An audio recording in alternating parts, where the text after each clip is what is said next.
on. Hello all! Just want to take a second and start the stream off a little differently. And not exactly come out and say that, but this season of the Adventurer's Guide was off the bat. Just by starting to say that like about a month ago marked 1 year of the channel being up. So, applause to that. We started the channel a year ago with just a couple of people who want to play D&D. Where we could just, go all out and play some good stuff. And ever since then, we've gotten a lot of people who've watched and have been interested. And it persuaded us to write and play some crazy stuff like Beyond Sleeping City, and Fantasy High and all that good stuff. And the first setting we ever did was like a Crown of Candy on my college laptop, and the quality was real bad.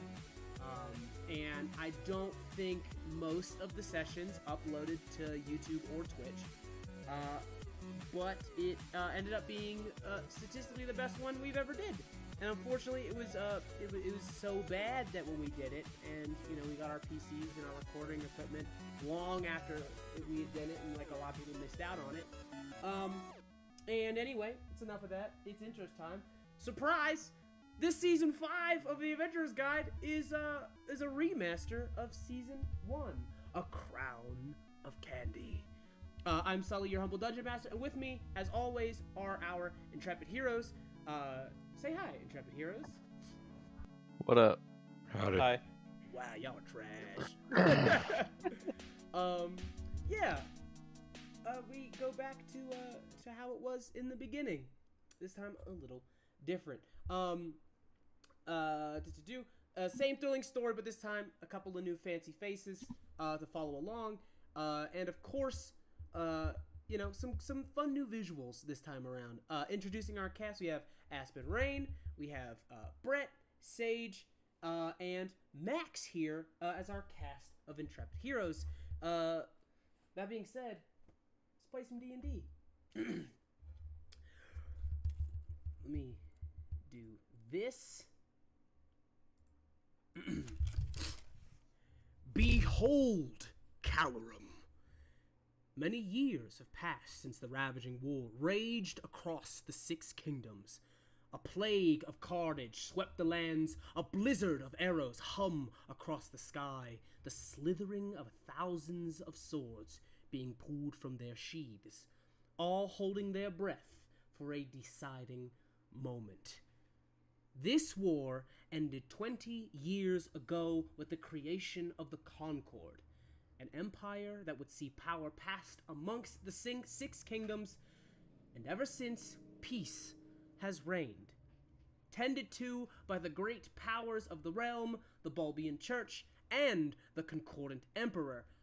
But our story does not begin in the holy city of Brightgarden, nor does it begin in the Great Pyramid of Food within Comida.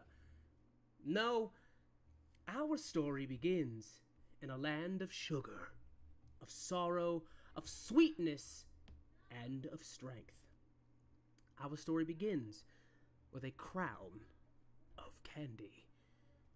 Within the Concordant Empire of the realm of Calorum, there was once a kingdom known as Candia. Wind sweeps over vast plains and roiling hills of chocolate chip cookie fields.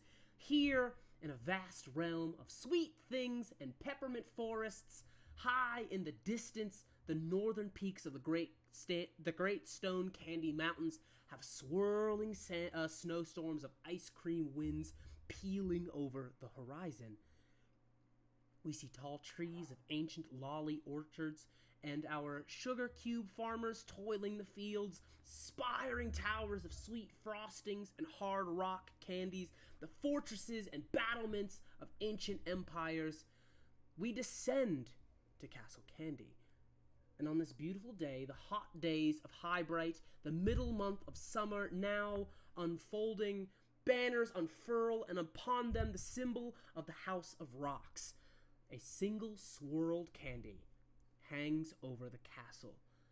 The banners are raised high, and the swirling fruit and sugar and chocolate trumpets blare as the sun rises over the castle of the Kingdom of Candia. and over the pathway from the forest, crisp armor and a neatly pressed cape and a giant glass bowl of a helmet, we see a figure riding through the massive peppermint gates of Castle Candy. Brett, will you please introduce your character? So I am the guardian of the King of Candia. I grew up with his, I believe it was uncle. Not grew up, but we enlisted together and ended up saving his life, and he made me his first-hand man. I am essentially a gumball machine. That is my armor. Um, but the person itself is all of the individual gumballs in there. So when you think of me, think of basically a glass dome holding a bunch of tiny little creatures covered in the metal of a gumball machine with a lot of armor.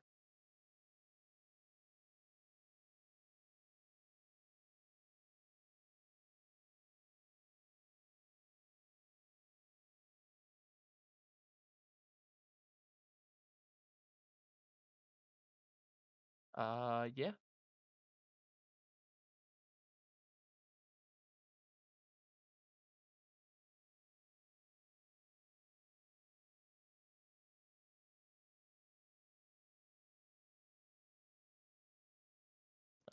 Sully.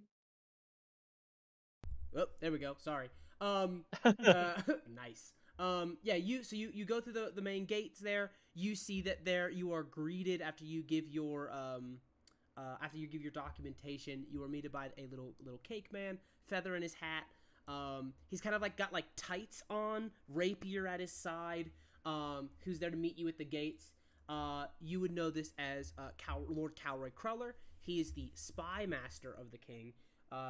And you see that he meets you at the gate there, and he says, he says, well, it looks like someone's gotten sticky ever since they've left Candia. How have you been? He goes, how have you been, comrade?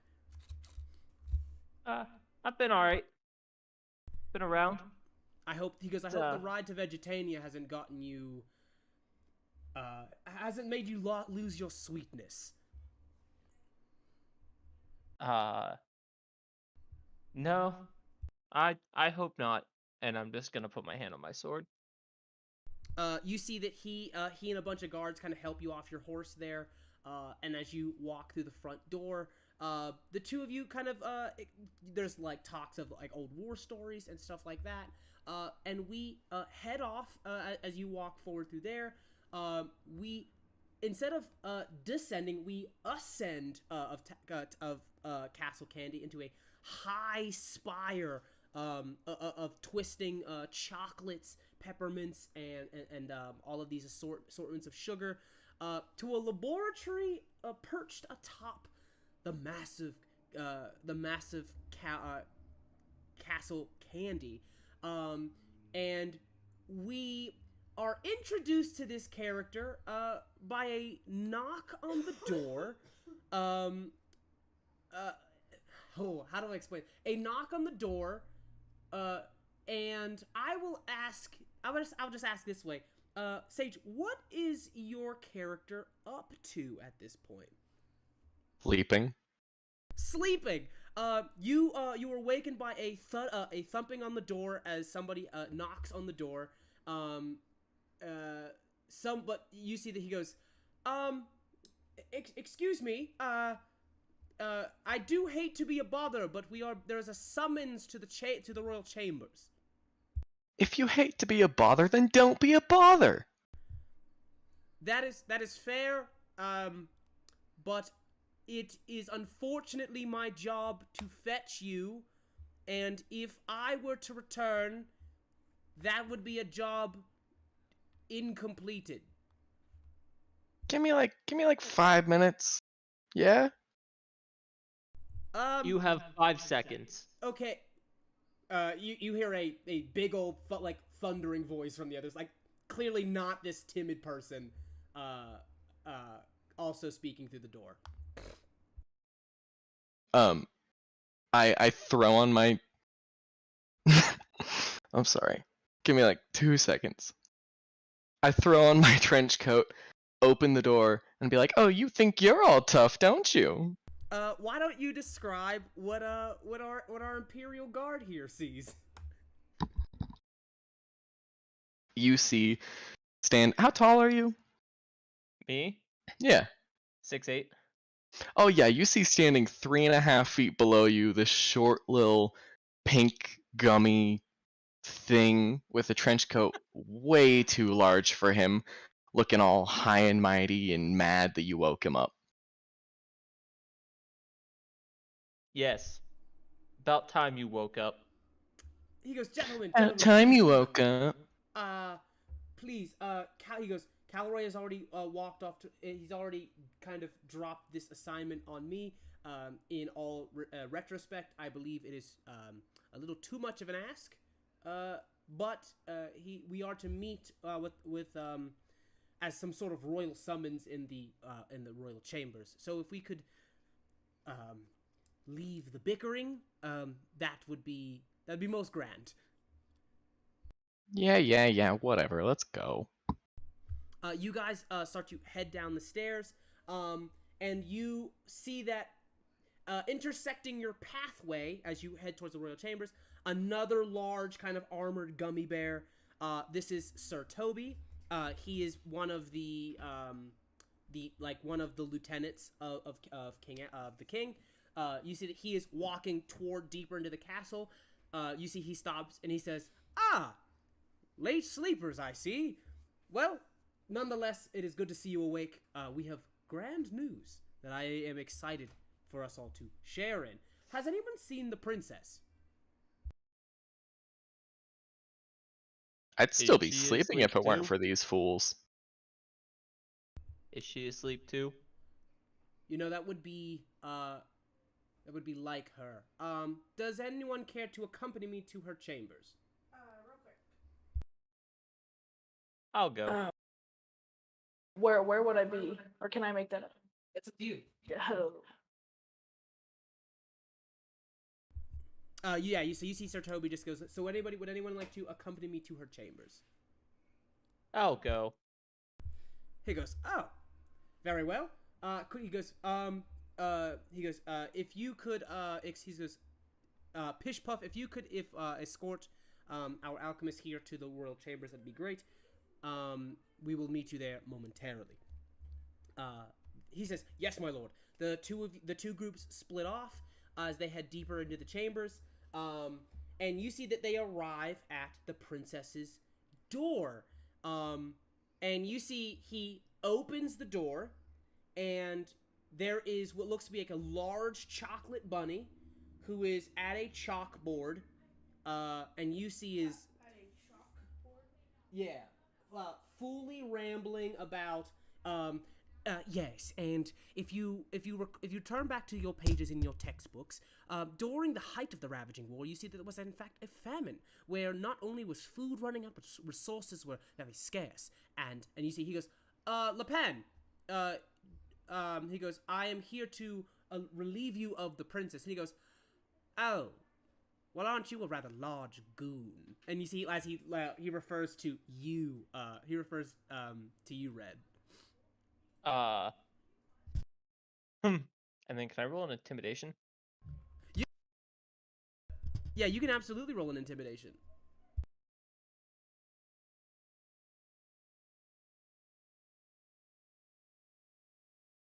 Just physical dice, because it's in front of me. Yeah, you guys. That is. What is it? Hold on, I gotta get my character sheet open. That is a 6. What do you say to Counselor Le Pen as he's like he goes he turns as Sir Toby's like, so you see Sir Toby goes, "Yeah, we're here to relieve you of the princess," and he just goes, "Ah, of course you are." And then he turns and goes, "Oh, look, what a rather large goon you are." And he, what do you say to him? I suppose I am. What do you gotta do about it? You see he says, "Oh, What is that? Is that a physical threat? Is that what you're going to do? Is that your way of saying, "Oh, I'm stronger and bigger than you are," and as a result, you're going to hurt me? Is that what this is? I'm just gonna ignore him. My lady, we should be on our way. You see that he goes, "Oh yes, now he's giving me the silent treatment. How mature of you. Oh, I forgot we were children now. But I can't. I guess I can't imagine someone who is so large could have such a brain. It's strange how you have so many gumballs inside of your dome, and yet none of them possess any sort of intellect. We all possess a tone of intellect. Oh, is Even that more than you have. Is that what we do? Oh, we all possess intellect. Yet I'm here, the one teaching history, and you see, Sir Toby goes, "Okay, gentlemen, please, if you could turn your attention to the princess," as he puts up like air quotes. It is most definitely. It is most definitely not the princess, but a very well done replica made of like potato sacks and such.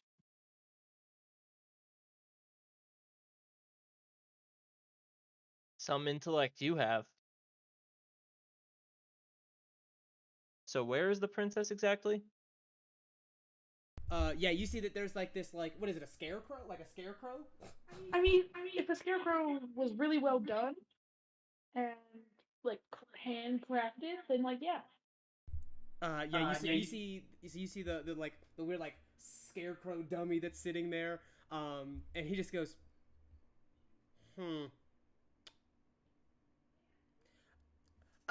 Council, I believe we got off on the wrong foot. If we could, not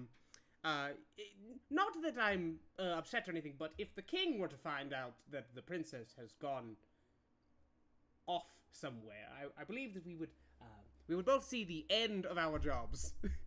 Can I roll another intimidation? Yeah, go ahead and roll it with advantage. 14.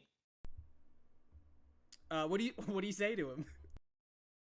No, it'll just be your job, because I just got back in the kingdom today.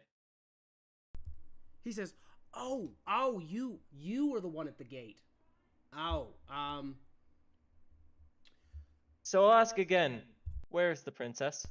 I know the answer to that question, and she is." And you see, Sir Toby just goes, "I'll go get her." Like, just kind of like takes a deep breath, and he goes, "If you could all reconvene in your royal chambers, that'd be great. Thanks." I turn it over to ask the question, where is the princess? You may have an idea what this would be, because I don't know the like buildings yet. But is there like, we're like in a city, like a town, right?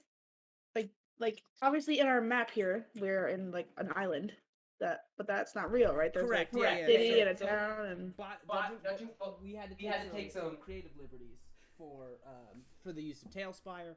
But yes, Candia you're next to a town. The town that is next to you is called Buzzybrook. That's like one of the big towns in Candia. But is there a park? yeah, there's a park. You see that it's like, this is kind of like an old, like, not really like it's not like a New York Central Park. So there's like, it's less of a park and more of just like an open field that like belongs to somebody, and somebody has like wild animals on it. Yeah, so it's more of like yeah, so it's not really a dedicated area for people to go and like play, but it is more like, yeah, somebody owns this land and didn't put anything on it. Cool. So the princess is there along with 4 other children who are bare knuckle boxing and betting pennies on each other. You find yourself in this bidding war with this other like teenage boy. You see that like he looks like he's like some sort of like gumdrop, but like his head's been like almost like melted, so it's like shaped in a weird way, almost like he's got like a growth. So you know how like gumdrops have like that sugary coating on them? It's like that, but then when you make them like real hot, it gets real smooth. Like it's just like so you see that like half of his face is smooth and like he's got like this weird like kind of bandana on the other half. And you see that he goes you don't know what you're talking about. He's lost his last 3 fights. He's got nothing left in the tank. But you see he's like if you were smart you'd put your money on the bunny. And you see he like drops a handful of like peppermints into the circle. Are way better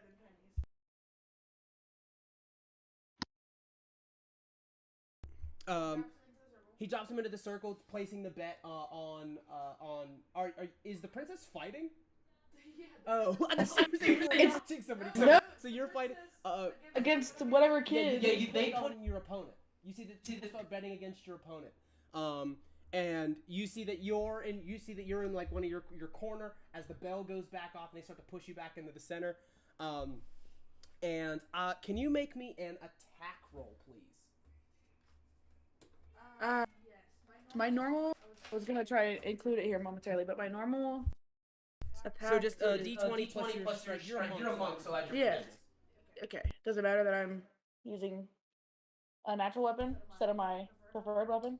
Do you have a natural weapon? My hand isn't that natural? Oh. Because my normal like. So when you say natural weapon, that means like laws. Does it? Yeah.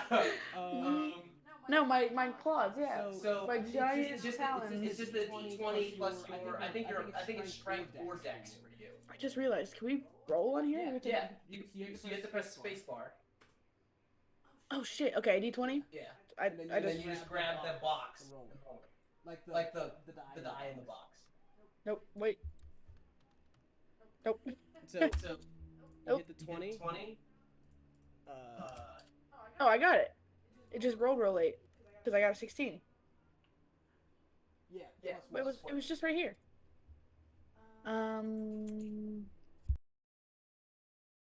What's my what bonus? So it'd be. Are you using dex or strength? Dex. So dex mod plus proficiency mod or proficiency bonus. What? What's your dex modifier? 2. Okay, and then what's your proficiency bonus? 2. So whatever you roll plus 4. Oh, okay, 4. I mean, 16, 17, 18, 19, 20, 20. 30. You say 30? 30. Like a dirty 20 because it wasn't that. I will ask you this: how do you play this? Are you just gonna? Because I'm not gonna tell you what the role is. Are you trying to just bowl your opponent over, or are you trying to like? So unfortunately, currently the princess is kind of in her teenage grumpy phase, so she doesn't play very nice. And so I was hoping at some point, maybe in the final hit, to pull out like a stick that I found and just. Okay. You got a 20? 30. Jesus. The bell dings. You see the two people come. You two of you meet into the circle. You see a bunch of people who are I can only describe as like probably into some shit. Start to roar around. Get her! Knock her fucking head off! As they start to roar, as the two of you starts to swing, a flurry of blows passes between both opponents. Bam, bam, bam, bam, bam, bam. You guys are exchanging back and forth. You rolled a 20. Your opponent, who, by the way, is like this, kind of like this, I thought it was a bunny. yeah, it's like this rabbit who is, like, one of the ears, like, the ears are missing, as, like, somebody bit the ears off. When you get, like, you know, when you get chocolate bunnies, that people always eat the ears and they don't eat the rest of it. They bit the ears off. So the two of you start throwing blows. You see that he hits you real hard in the gut. You reach down, pull up a stick, raise it above your head, and the rabbit is turned around, thinking like that as a moment of you conceding the fight, and you go to bring it down the back of the rabbit's head. Your wrist comes to a halt, and everybody goes, "Oh shit, scatter!" They start running. You, what the fuck? Turn around. Sir Toby is holding you by the wrist. Oh, shit.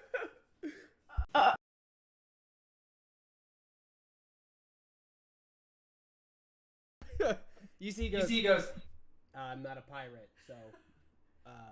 Yeah, well, fuck you. I need to see my dad, so. Yeah, no, you're gonna see your dad, all right. And you see, he goes. Now, if you'll excuse me, right this way, princess. And he like, he says like right this way, kind of like he's saying like come this way very like elegantly, but he just fully is dragging you back to the castle. And while we're here, why don't you explain what the princess looks like? Why don't you introduce your character, please? So, or Orish, short for licorice. She is black licorice, which nobody likes, so she's always pissed off. She's an angsty teen who doesn't get what she wants. Okay. You are dragged all the way back to the castle. Going to the front door. You see people have lined up with like horns and stuff. Clearly, there's some big announcement that has like that is being announced, but you were like away, so you missed everybody for the gathering. As you get pulled in, you are ushered into like kind of like the big collections area, like the throne room, and you see that walking in after you, with in one hand is like looks like a bag of like eggs, like Easter eggs, like candied Easter eggs, and a necklace full of like wolves' teeth. And you know this guy. In fact, I'll let him introduce himself. Is the master of the hunt. Max, if you could describe your character, please.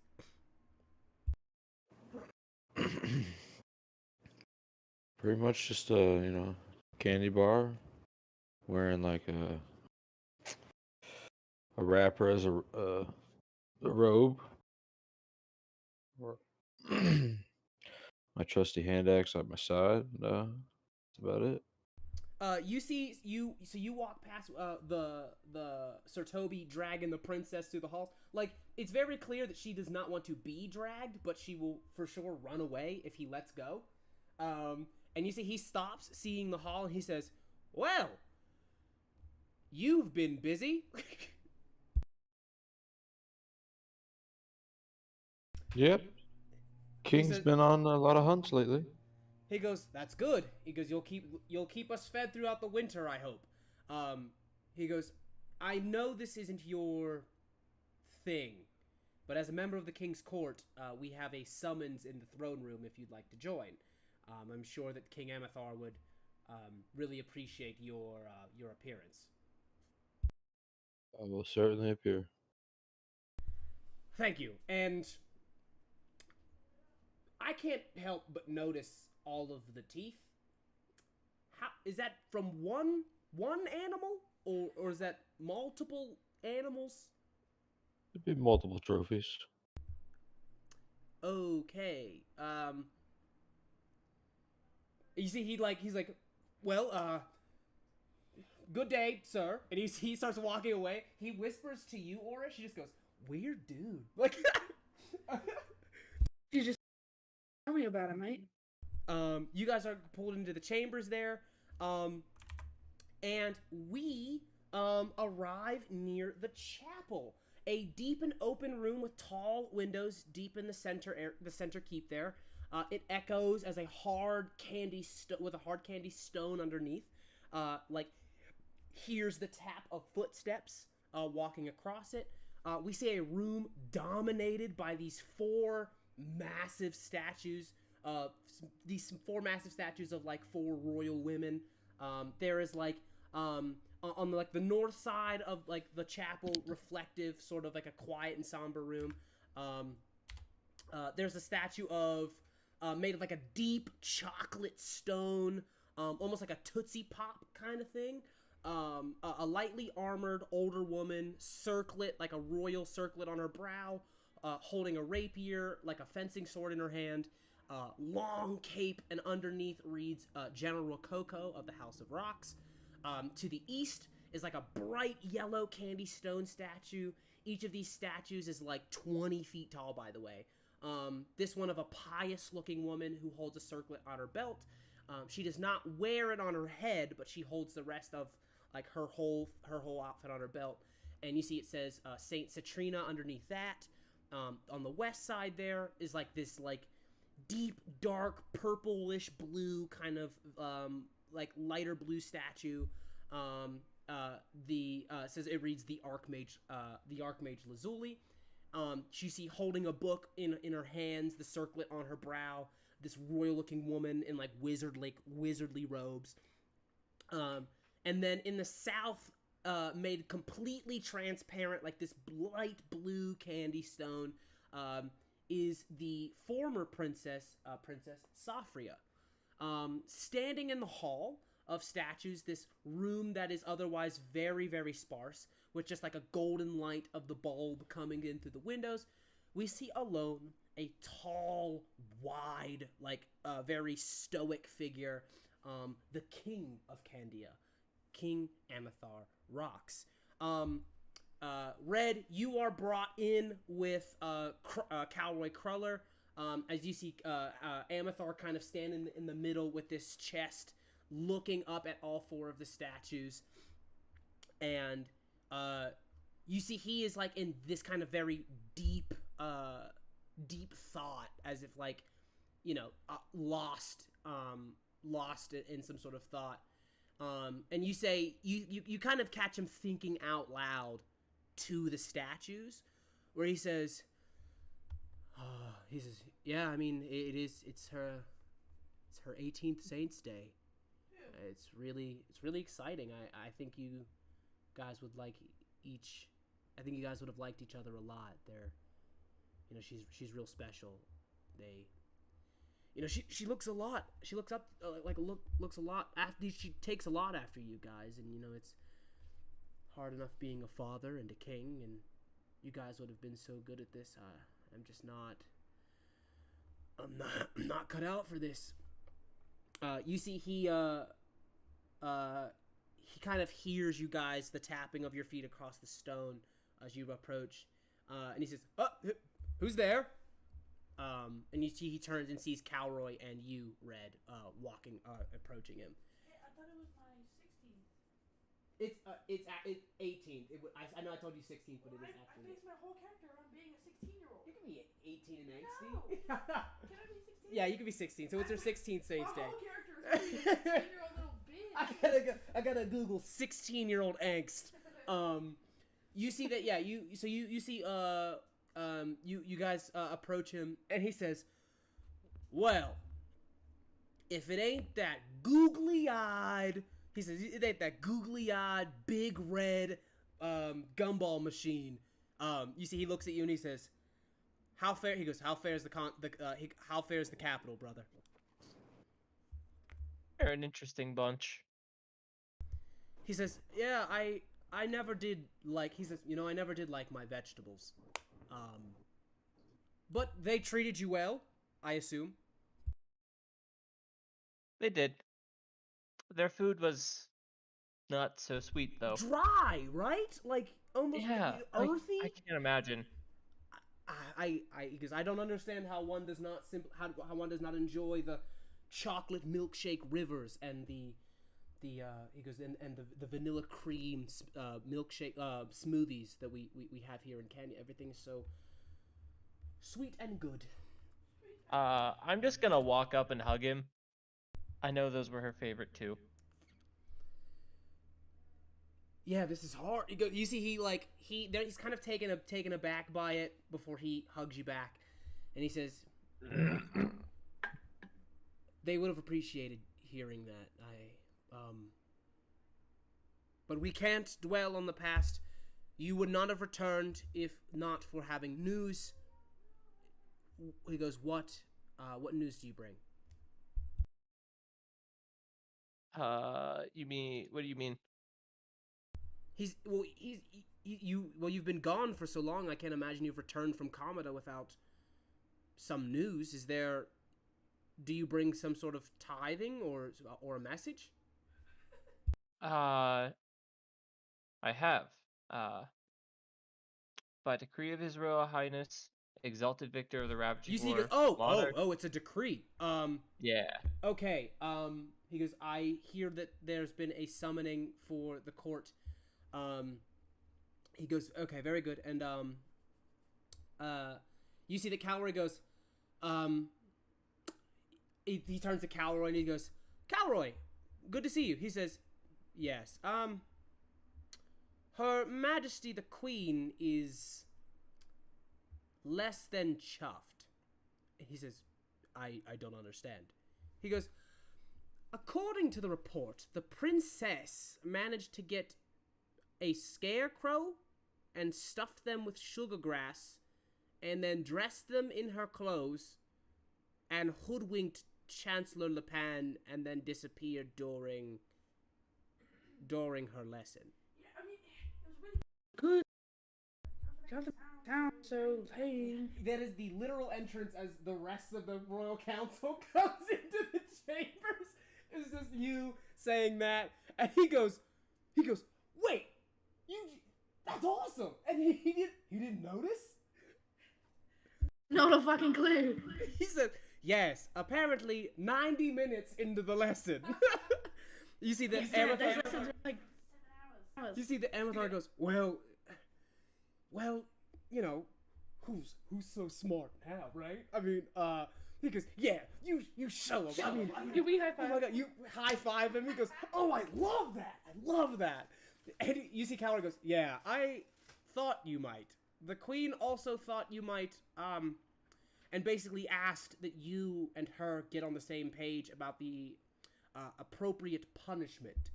And then you see Amathar goes, a punishment? And you see the Calroy goes, yeah, her words, not mine. He's,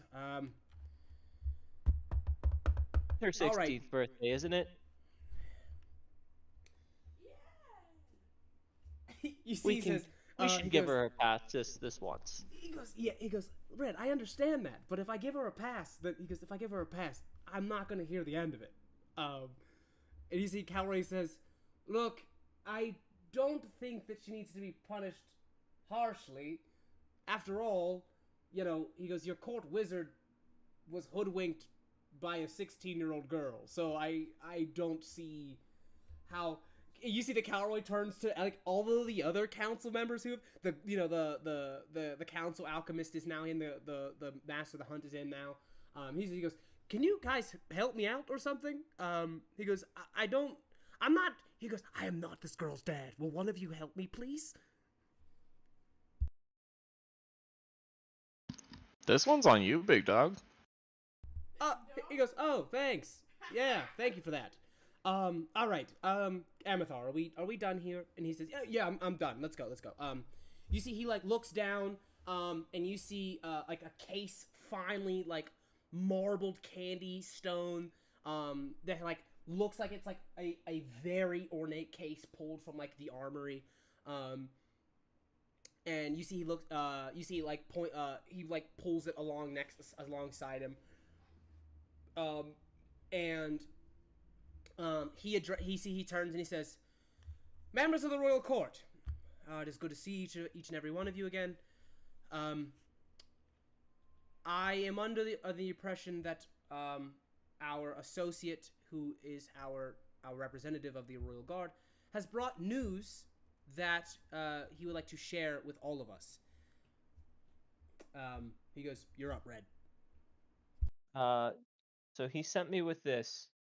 By decree of His Royal Highness, exalted victor of the ravaging war, monarch of Comida, concordant emperor of the kingdoms of Calorum, first of his name, Emperor Gustavo Uvano, has requested a gathering of the noble courts across the Concord to a meeting of feast and sports in celebration of the survival of the Concord. The aforementioned shall gather their courts and make their way to Comida Vegentia post haste. Why does this guy always use so many words, Amathar? I don't think he wrote that. I think it came from his office, but he goes, knowing Uvano, there's no way he knows that many big words. So we have a summons. interesting. And he says it's for feast and sport. Lovely. What's he gonna have us do? Shoot arrows? Does that mean I get to show off my swords, Dad?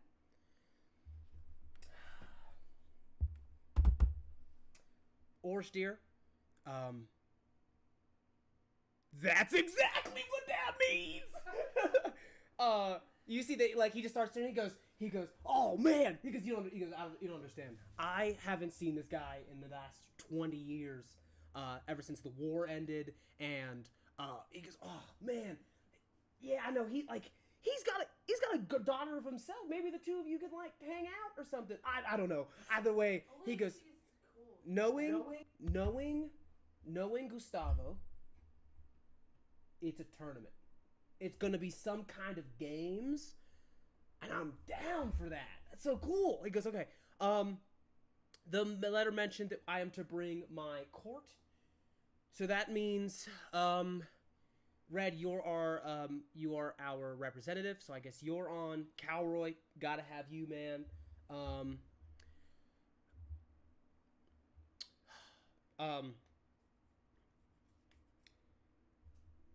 Hopper, I think that you should go. Just in case, I'd like to have you by my side.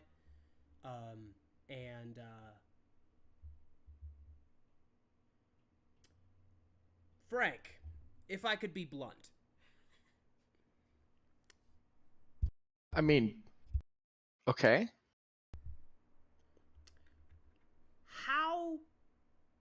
How goes research in the laboratories in Candia? Honestly, let me be frank with you. Not the best. You are frank with you? Yeah, but like, let me be frank with you. Never mind. Oh, Can is I go this back like to bed? Is this a diction thing? Oh, right. Sorry. So, you're also being blunt with me in this moment. Yeah. Got it. Okay. Go. Got it. Bad. If I'm being frank with you. I thought we just went over that's your name? Is Lepan, could you Sire, Yeah? he's doing a terrible job at his job. That Dude. is what he's trying to say. Huh. Okay. I'm better than all of you combined, and you're just gonna throw that at me. You're the one that said it's not Princess. going good. Okay, yeah, but I can say that. I'm his best friend. I was just translating for you. Okay, that's enough. I think it's safe to say that everyone in this room is hereby invited to whatever the Emperor has in store for us. So, the letter mentioned we leave post haste. I recommend you get your things together so that we can leave soon. Frank, if you would gather your research notes. Okay. It's right here. I got it. He says, Orsteer. He says, I recommend bringing a dress. I know you hate them, but we have appearances to keep. You see that he says, look, I'm not a fan of them either. I know you're not. I'll wear a dress if you wear a dress. I'd like to see that. I am the king of Candia, you two. And I am the princess. Should I He do doesn't anything look for great you? in dresses. And Ladies, I he am doesn't look frank great with in you.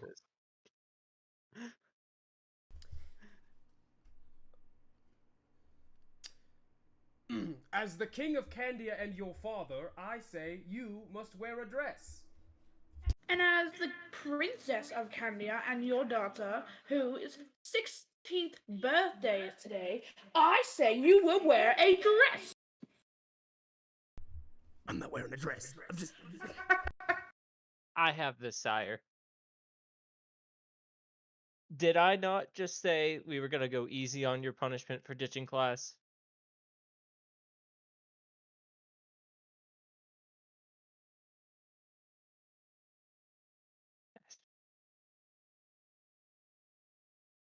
I think the least you can do for your father is wear a dress this one time.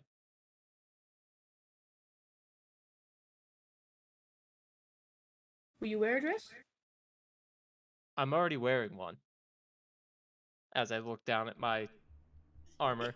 You see Amathar just goes like it's fully just like laughs just like, yeah, that's not, he goes, that's not a Candian uniform. Like and you see that as he says, like, so this, he goes, all right, well, everybody get your things together. As I said, you get your notes. He goes, the Orsteer, get your things together, get ready to move. He goes, Red, is there anything that you need to get from here? I don't think so. He just sent me here with this. That was it. Good. In that case, I think that he goes, that leaves you there, Hopper. I don't. Are those teeth? What's with everyone in the obsession over these teeth? Are they? I don't know the ways of old Candia, so I don't know. Is it like are they a charm? Are they? Is it? What's It's just trophies. Okay. Get whatever your thing is together, and we will head post haste.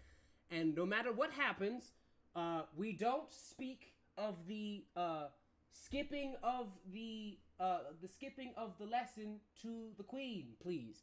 And as soon as you hear him say that, he says, "Oh, did someone skip a lesson again?" And you see that just. Orange goes, yeah, you see that just resplendent, regal in her queenly gown, crown atop her head, long caramel hair, is your mother, the queen. You see that your mother looks at you and says, you see that before she speaks, you see that Calroy tries to cast like a little prestidigitation to like clean your like scars, like your scratches up from like the boxing match. He goes, "Ah, shit!" Like he tries to cast it, and he goes, "Ah." She goes, "A little bit of a cantrip to clean yourself up, huh? Why? Why would Calroy need to clean you up? Were you dirty?" He just wanted to have fun with some of the other Candian kids. Yes. I understand. I'm struggling to understand how could you become so dirty in your tower, in your room, taking your lessons. From all the cleaning that I was doing on my breaks from lesson, mother. And what was the lesson of today?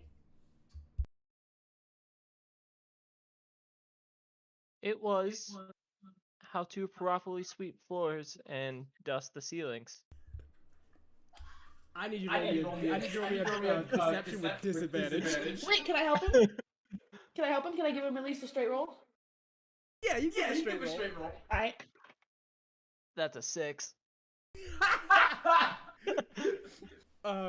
You see, she looks at you, she stares absolute daggers at you.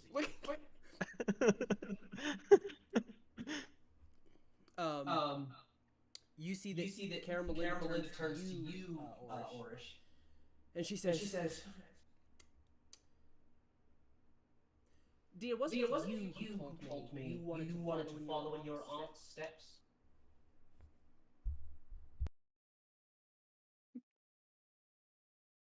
She doesn't say anything. She just kind of makes a face like I don't know what she wants me to say. What's the right answer? So you would like to be the head of the army? Is that why you've been so present in your history classes? Learning the tactics of the ravaging war that caused us to get a victory.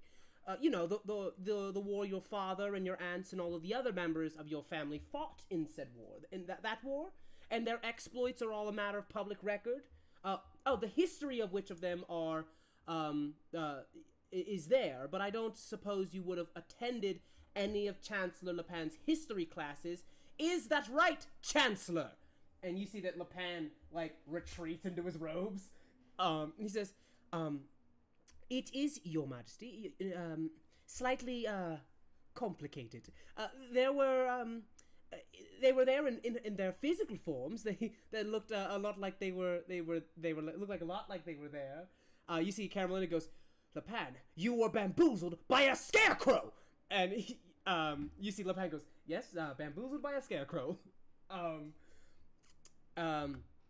You see that Calroy tries to speak up. He says, Your Majesty, and you see he turns and he says, Calroy, with all due respect, you will hold your tongue.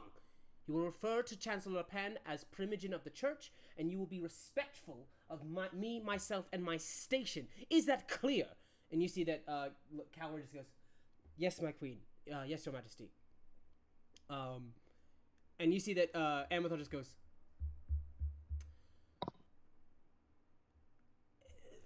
sweetie, it's her saint's day. I mean, we could we just maybe, I don't know, let it slide a little bit, so everyone's having a good, and she says, oh, do you want to petition me to let this slide in front of every one of your council, everyone in the court? Or should we have this conversation privately to present a united front of some kind? And you see that Amethor goes, oh yeah, we're supposed to present this kind of thing on a united front. Yeah, we could talk. Madam. Yes, dear.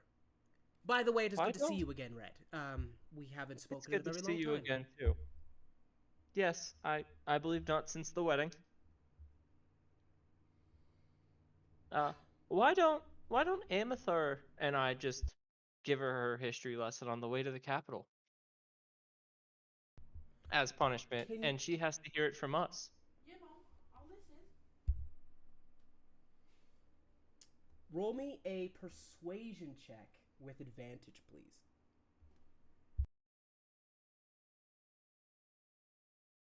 12. It would have been Brett.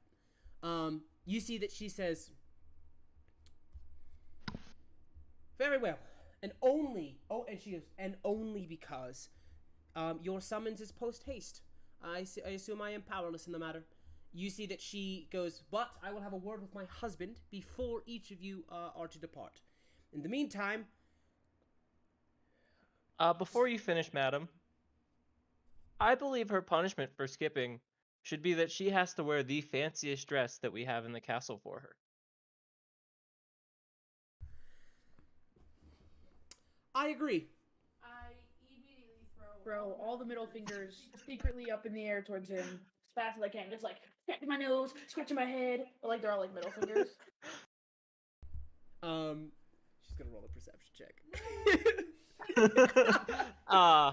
I'm gonna grab her by the shoulder as I see this, and usher her closer to the king. You see, she goes, very well. I will have him ready to leave as soon as possible. Safe travels, everyone. And you see that she turns and she heads off, and you hear every single person in the room give a unanimous sigh. Now, Orish, that's what you get for trying to make your father wear a dress. But also, you're welcome.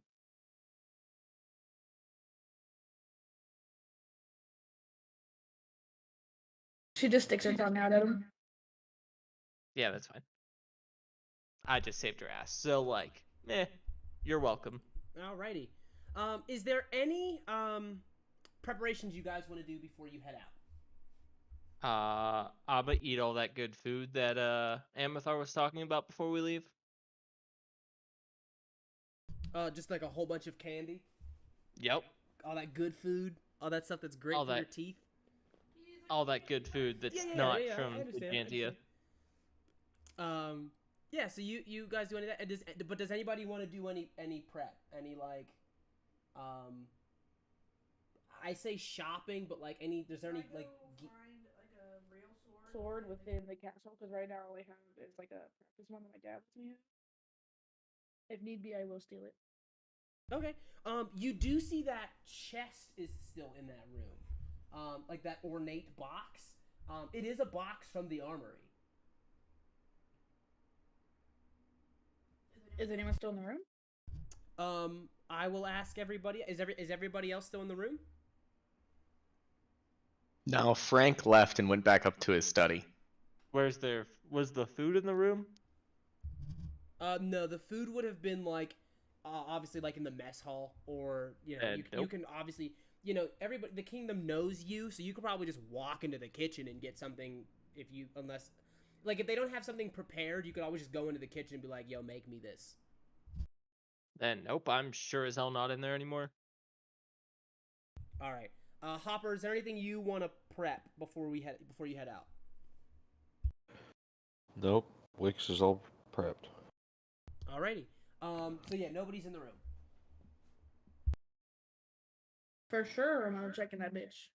The case is not locked. You hit both of the latches, open it, and the minute it opens, you can tell that it's not a chest. It's like a personal trunk. Like a military trunk? Yeah, like when you go to the military, they it's your trunk, like your stuff. Mm-hmm. And it reads General Rococo Rocks on it.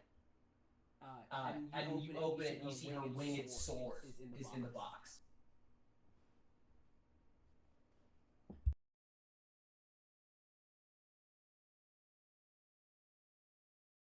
I feel like it's booby trapped. Nah, I'm just gonna reach for it. Okay. You pull out the sword. It is first off. It is a. He says it is booby trapped. It's not a super large sword, but it feels like one. It feels like really dense, very heavy for a sword that isn't very big. But I mean, you pull the sword out. It doesn't seem cursed or anything. Yeah, I'm for sure taking it. It's mine now. All right. You guys get together and begin to head out. You see that Sir Toby's actually going to remain here to take care of some like any of the problems. He's gonna hold down with Camerlinda. You see that him and other sort of like Queen's champions, other knights that like he's with brigands stuff. Like he's gonna deal with the brigands and stuff like that. He's part of the Knights of Gumbar. So he's gonna hold it down for you while you guys are gone. And you see, you guys head off. You guys get in your caravan. Turn your microphone off when you're done. You guys get in your caravan and you head out. So there's like this advanced guard of about, like you have an advanced guard and there's some scouts posted, yada, yada, yada. You guys head off and you begin to journey away from Castle Candy for the first time down the multicolored road known as the Sacrosi Road. And you see like chocolate chip hills of Cookie Shire roll. The grass grows up by the side of the road and it's like in the form of just these like Twizzlers and stuff like that. And you see like the pink and fuchsia grass. You guys start getting to like the borders of Candia where you can even like see like fruit growing on a tree ? As like the landscape starts to change. You guys are traveling along the Sacrosi Road. What are you guys all like doing in this brand new land that you've never seen before? Presumably, like none of you have really traveled outside of the bounds of Candia, so seeing things like, trees that are growing fruits and fruits that are growing out of the ground and vegetables and stuff like that is starting to take over the Candian vegetation.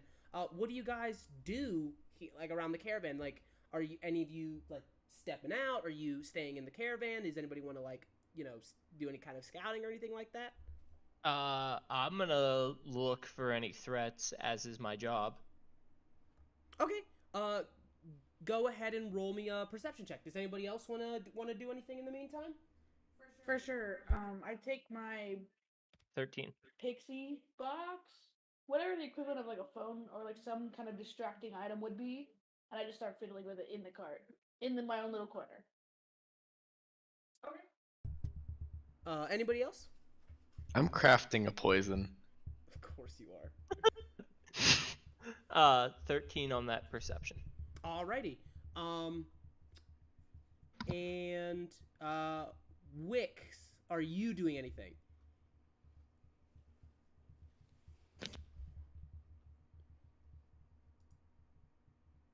Hopper, are you doing anything?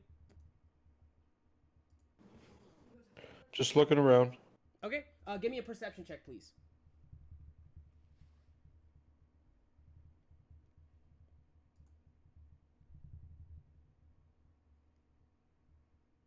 Max, do you know how to roll a perception check, right? No. Okay. On your character sheet, you'll have a skill called Perception.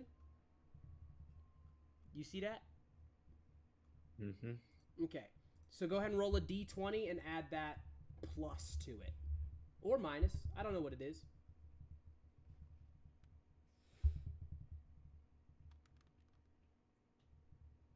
14. 14. All right. So who's outside of the caravan right now? Just Brett? Oh, At no, you least said me you're looking around, so it'd be and Brett Max. and Hopper. Okay. Cool. So you guys are all doing all of that. There are like individual horses, by the way. So if any of you don't want to be in the caravan and want to ride a horse, you could totally do that. Just drop my d20. Yeah, so there are just like these. You're not traveling on horses. You're like they're traveling with like meeps. The meeps are what are like pulling the carriage along. You have these like 3 armored carriages. Your squires and stuff are there. So you wouldn't like be and stuff like that. Cool. Yeah, meeps are like the big old marshmallow ducks things. Peeps? I thought they were meeps. No, they're peeps. I thought you were making a funny pun. Like you can't use trademark name. No. So you guys, you guys are like running perpendicular to like a cola river, and stuff like that. You guys are in front of the, kind of like in that middle carriage, and you see that, you look up and you see one of the Tart guard, so you guys are there with the Tart guard. You see one of them looks around the bend and goes, "Your Majesty, it looks like the advance guard might have missed this. A tree is falling in the road. We need a moment to clear it." You see that Amathar goes, very well, go begin. And how do I say this? Out of character, it's definitely not a trap.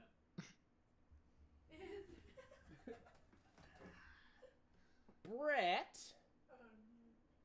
you,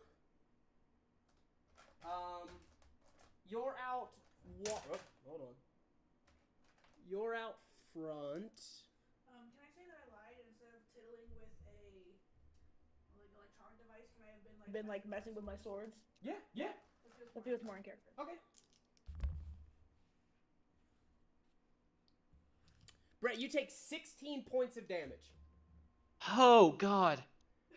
As you see him riding on his meep, his little peep out in the front, and you see, you hear the shattering of glass as one of the bolts pierces the glass and sticks in in front of his head. He recoils from the blast. I'm going to change the map, and I need everybody to roll initiative.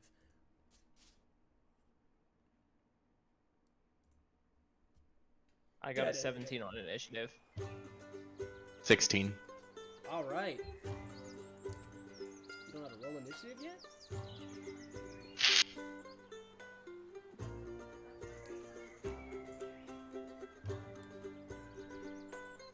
All right. We're gonna roll your initiative here in a second. I gotta put some minis on the board. Big Red, for the This sake. is gonna take some getting used to. Wix, we're gonna put you here in the center. King Amathar is here by the side. This is so dope. Well, he's still in the carriage. Orish is still in the carriage, right? Yeah. Calrus still in the carriage. Oh, we can't look in the carriages. No, unfortunately. And Fred, which carriage are you in? Excuse me, it's Frank. Frederick.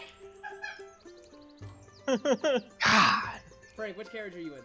The middle one. The middle one. Alright, so you are still inside. We are not going to do that.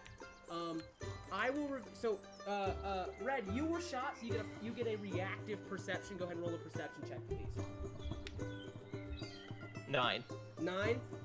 Some hit you, you look around, but the giant arrow sticking out of your head makes it impossible to see anything. You have no idea what the hell shot you. I'm going to change the shits into initiative mode. Can we?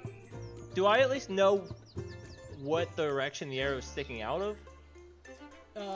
Kind of above you, as if somebody shot down on you.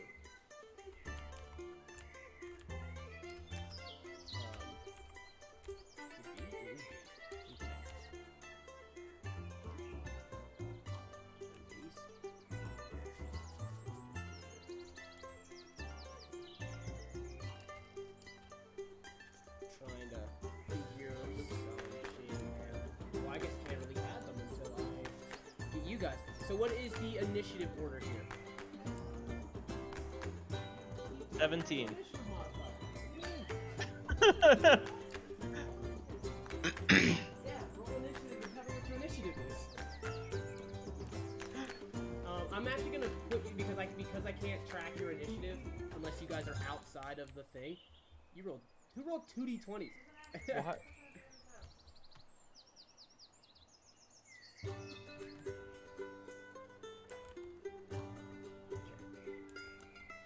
Oh man.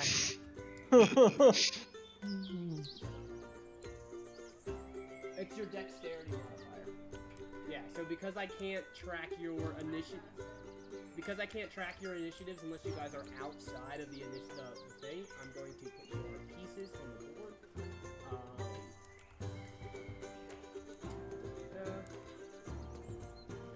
Bansky. All right. Give a turn.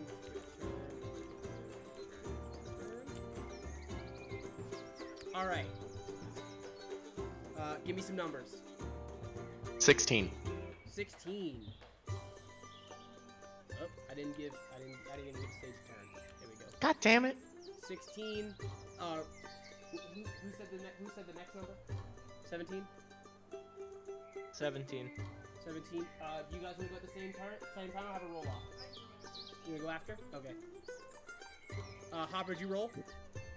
So you said you had dexterity to that? Yeah, the modifier, the smaller number. 4. You got a 4? Yeah. He rolled a Damn, nat 1. son. All right. It's a 5. That's a 3. All right. Let's get into it.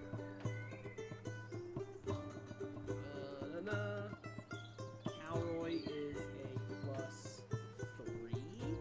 So he's got an 8. That leaves King Amathar last.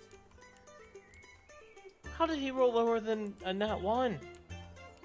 He also rolled a nat 1. He also rolled a nat 1.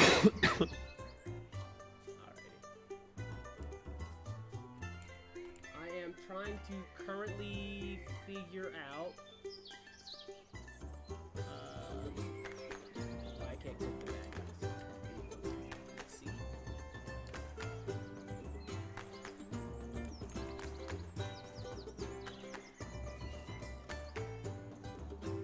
Look at the bad guys. Oh, is that it? There we go.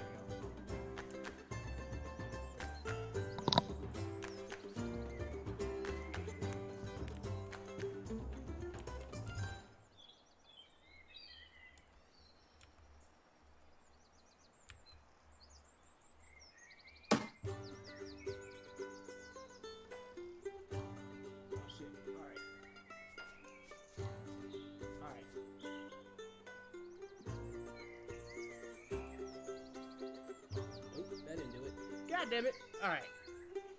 Give me a second. Isn't it awkward when your DM doesn't even know how to play?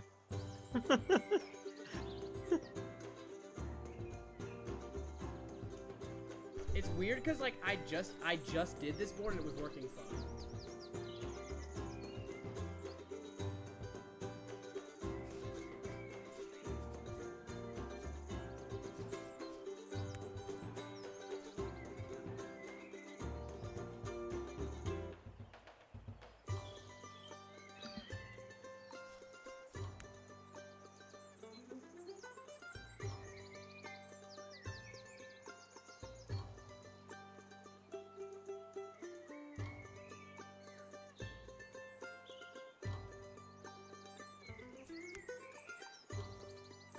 I think I just remembered how to do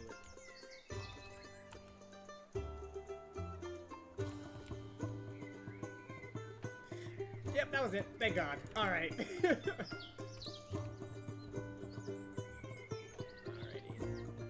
So 1,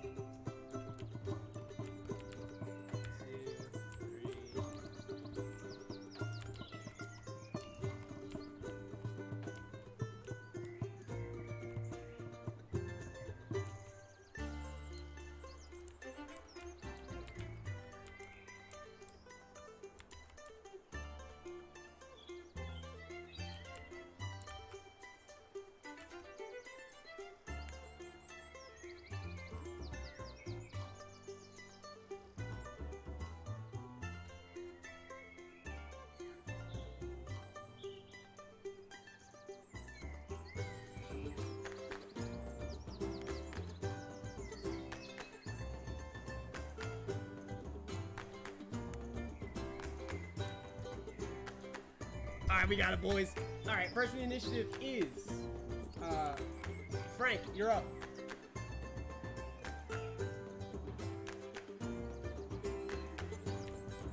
There were 2 17s.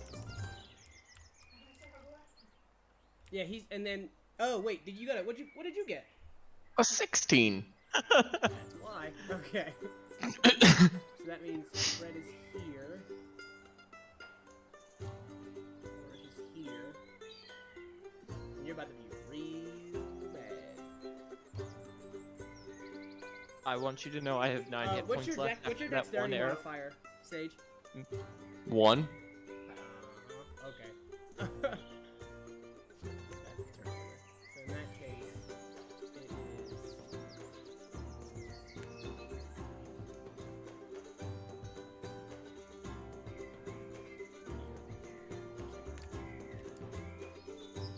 So Red, you're up first.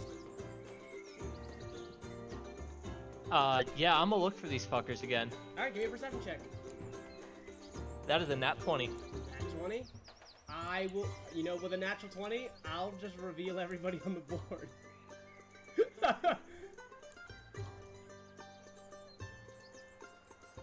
Aspen, do you want proof? Done.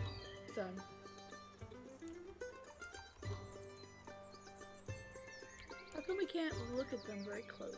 It's okay. It's fine.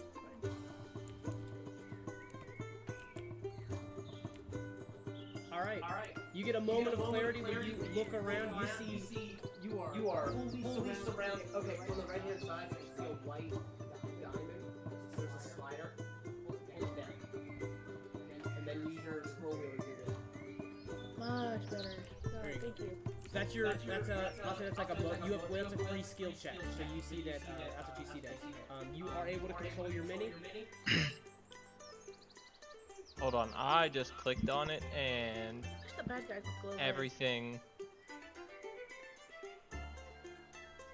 Oh, I gotta zoom out. So that's one right next to me behind those logs, right? Yep. 5, 10. Okay, look. Put it back where it was. Hold shift and press WASD. 5. Why can I not? 10. 15. No, I don't want to do that.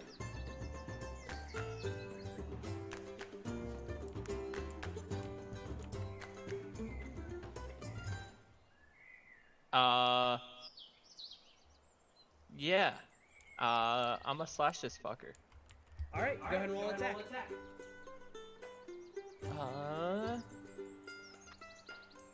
Does a 20 hit? A 20 does in fact. Yes.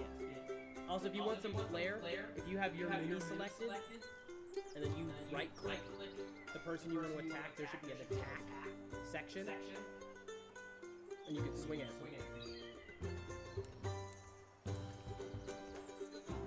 I think I did it right. Selected, and I choose you.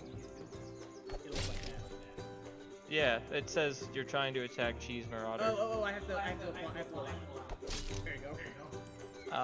So was it 3d10 plus 2, right? It says 3x 1d10 plus 2. So 3d10 plus 6? What are you rolling? Like Damage. yeah, but like what's the thing that you're rolling? The Cinnamon Greatsword? The hit dice? Alright, let me pull up your character sheet as I open up a whole different Internet Explorer. Sorry, I haven't done anything that's not magic in a while. All good.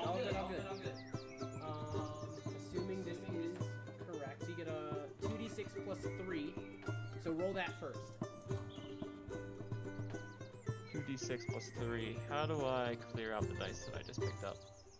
I think you just right-click, but otherwise you can roll real dice. I don't have d6s in front of me. How do you We're have just gonna D6s? ignore that. I do, I have to find them. So... God damn it.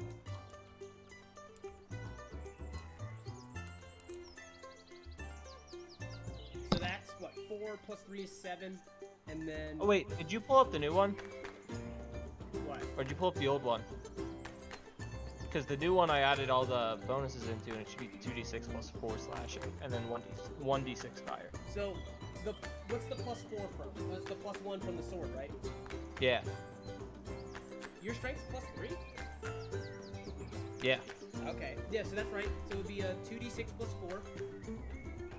So 4, so that's 8, and then 1d6 fire. 8, and then 5 fire damage. What was that, 13? Damn.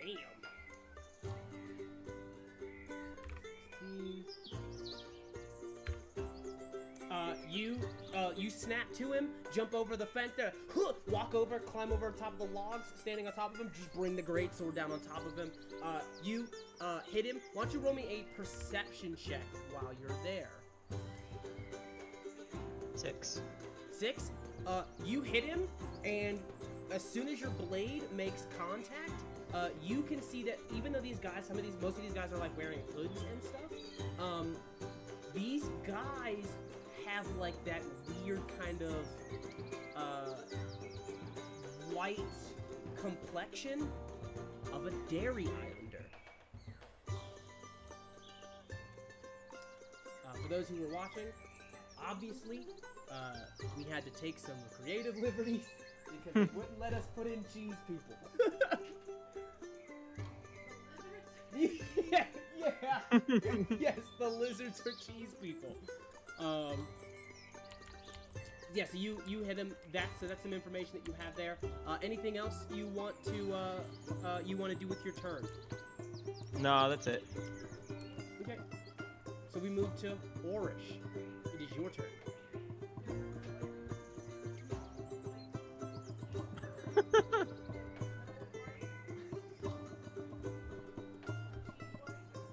There's you.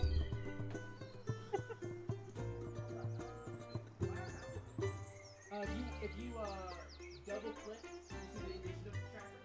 Just double click that picture. So okay. Rotate the camera. You're standing. Yeah. Also, if you click it, like click your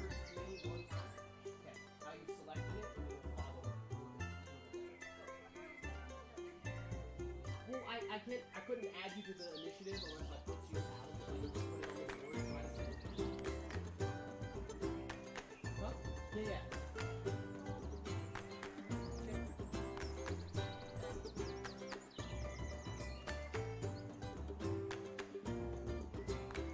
They're bad guy. They're not glowing red.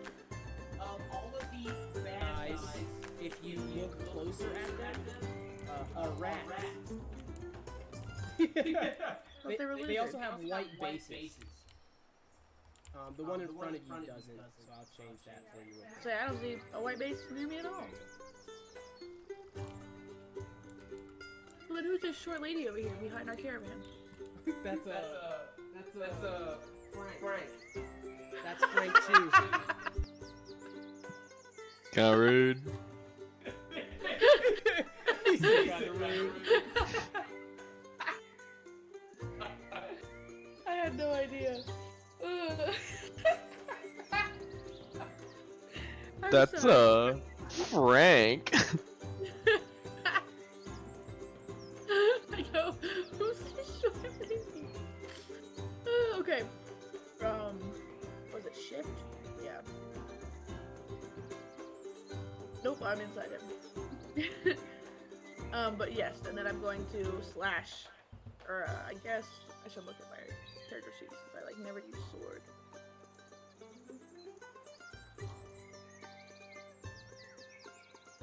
I don't know how the fuck to use this when it's not like printed out. How do I do the thing? Just press view there at the top. View.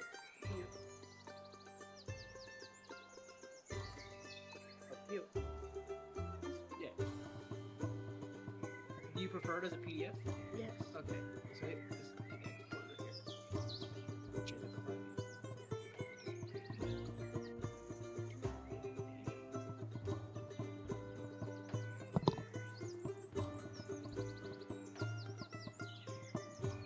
There we go. Thank you. Much better. Cool. Yeah, I'm just gonna hit him with my short sword. Okay. What's that? Dart. 1D. Oh wait. Pack is a D20, right? I feel like fucking am I stupid? I haven't played in this long. Weird on here, okay? So the D20, right? See if it hit. You can see the ones you're approaching, by the way. Ah! There you go. Name. 9. It's hard to hold the sword out. Are you using the? Do I even have fairy blows yet? I don't have anything, right? I don't know. Tell you what you're. Like you should have a whole thing for 50 points towards the One bottom. attack. If you're a monk, you get Flurry Blows at like second or third level, I think. I do. I know, I just haven't read this anywhere. Yeah. That's a full round action though, right?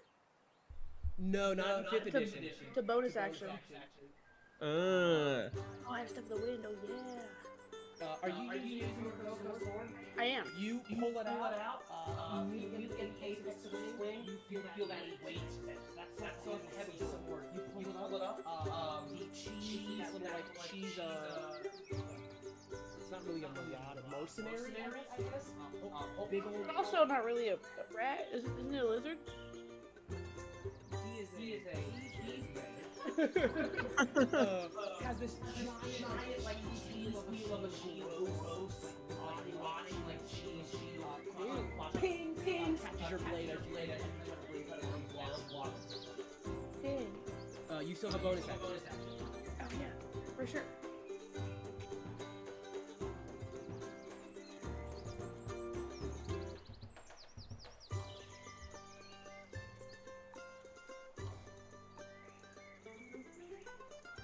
Yeah, I forgot the cool shit I get from being a tiefling too.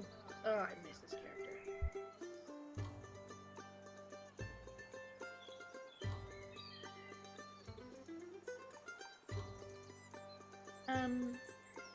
His weapon, what does it look like? It's like a bronze, but it's like you see this made of like kind of like that baby bell wax kind of stuff. My AC is only 13? Damn, yeah, I'm gonna take fucking...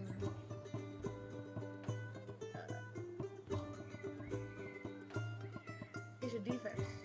So on the next turn, I can take a dodge action. You just take the dodge action. As a bonus to the dodge, you use there. Doesn't that? Yeah. All right. You can see these guys are gonna start moving from behind cover here. These are gonna be marauders. Anyways, but wait, I'm taking the move action, the dodge action, so I can get out of the way and not get a attack of opportunity, right? No, that's disengage. Oh, what the fuck? That's what I want to do. Hold on. Don't I have one? Sorry. I meant step of the wind. Can I disengage? Yeah. My apologies. Cool. Well, Shit. It's not working. Oh, what? Oh, shit. Hold on. Get here. 15. Cool. That'll have to work. That's all I got. Oh, wait. Doesn't it say... Sorry, you're gonna hate me. Jump distance is doubled. Oh, I didn't jump. It's fine. Here you go.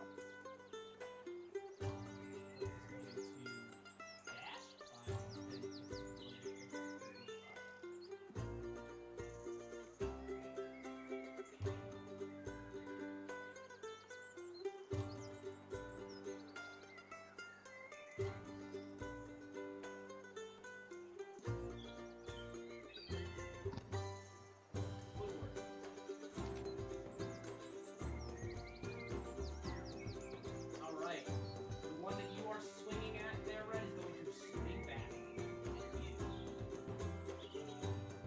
3.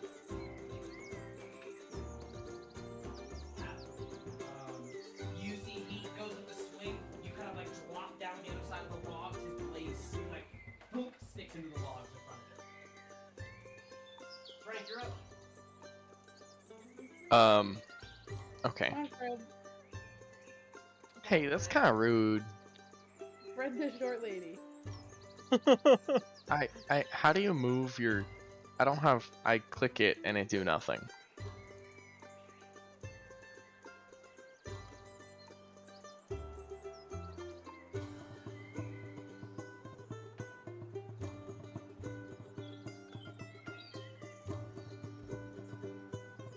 Also, my I'm mic pretty is sure off. that this is not a lady. My mic was off.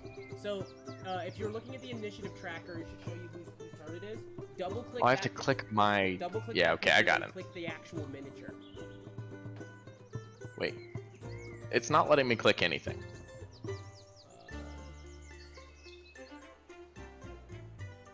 Try it. Oh, now I can. Coolio.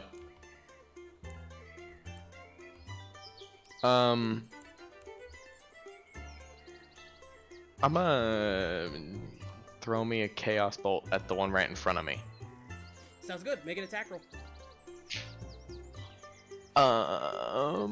21. Yeah, 21 hits. Okay.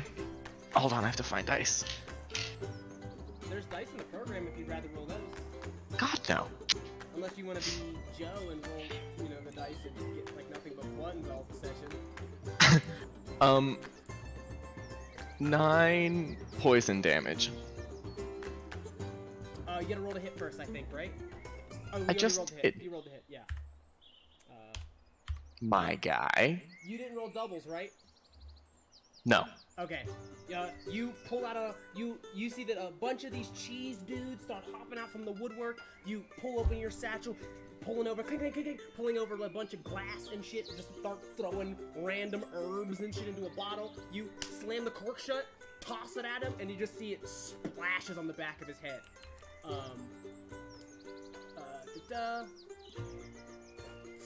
Boom!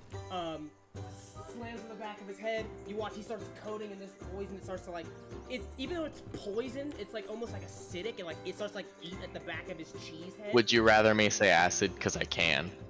No, it's fine if you. I mean, it's up to you. I was just saying that like it's just like you're going for poison, and it's like, oh yeah, that's not what came out. Like, Okay.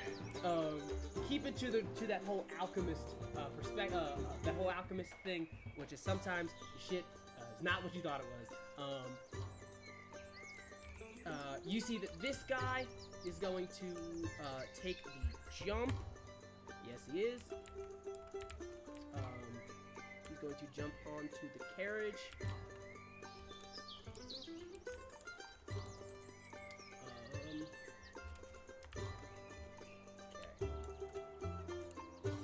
He's going to take a shot at Amathar.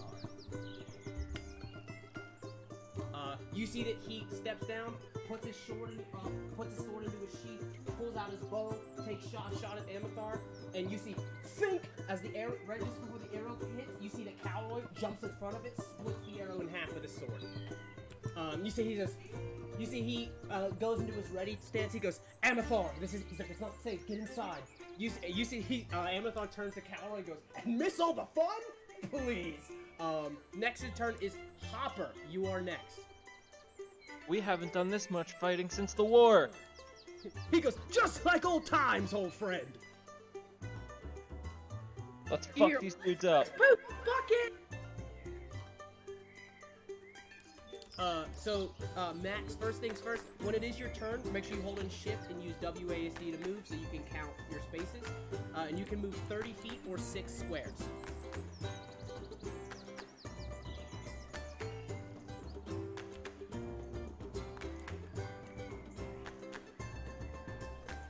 What are you thinking? What do you want to do?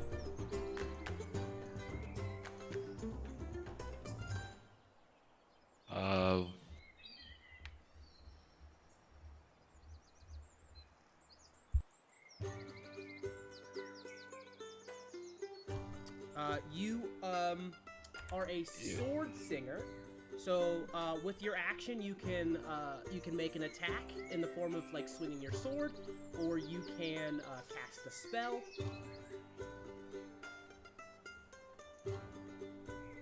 You do have a guy next to you if you want to engage him. There's a guy in front of me, correct? Yeah, there's a guy like right next to you. What do you mean right next to me? So, if you, with that initiative tracker there at the top, if you double-click your character portrait, it'll center the screen on you. Yeah, I got that. Yeah, on the right-hand side, you'll see a slider. It's a long line. Find the one that's white. Scroll down really, really far, and then zoom in. You'll see that there's a little blue lizard, or should I say Swiss cheese man, standing next to you. Oh, that one. Okay. Yeah, there's also a guy on the carriage next to you, but you're not gonna be able to get to him just yet.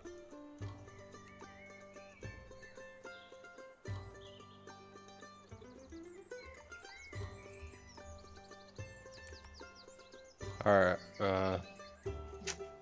use my ice knife. You wanna use ice knife? Sounds good. Yeah.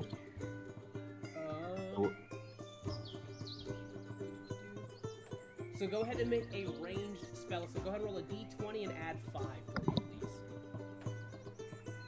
7, 8, 9, 10, 11, 12. His AC is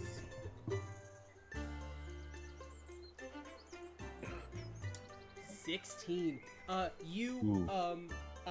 Bringing your what do you use to cast your spells? Like, what's your, so you're like a wizard. What do you cast? Like, do you have a staff or a wand, or do you just like use your hands and say magic words when you cast spells? Yeah, just use my hands. Same Yes. So magical shit. you pull your hands up, start to draw some arcane sigils in the air, pulling a massive ice blade out from the cold as everybody feels the temperature drop a couple of degrees. You pull out a blade, you turn and throw it at him. You see he pulls his head down and ducks it as it flies behind him and shatters on the ground. I think it still does something if it misses, right? I'm not sure. That's the wrong character sheet. Hit or miss. The shard explodes. Creature within 5 feet must succeed on a dexterity saving throw. Yep. So he's gonna make a dex save. Marauders are +1. Yikers. That is a 3. So go ahead and roll 2d6. So 2 of the cube dice.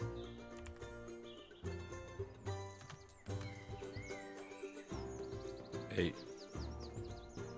8 damage. Ooh, alright. You see you throw it behind him, he turns, he's He goes, wow, go to the wow. The knife flies behind him, fully explodes behind him, and a shards of ice fly forward into his back. You did what? You said 8 damage? Yeah. Jesus Christ. He is bloodied by that. You see that they start piercing through him, turning him from a Swiss cheese man into a even more Swiss cheese man. With even more holes, if you will. Sorry, didn't mean to move your guy. Just meant to add some fun effects. Splash. We move to this guy hiding here in the corner, who is going. Does anybody speak Lacra?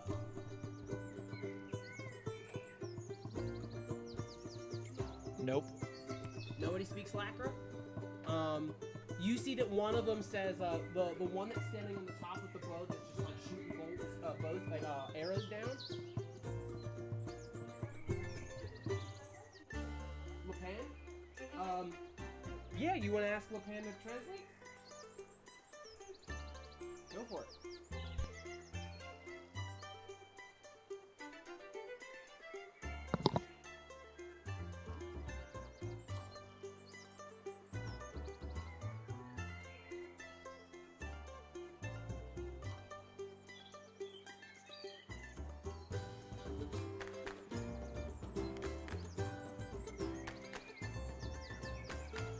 Rabbit man, what are they saying?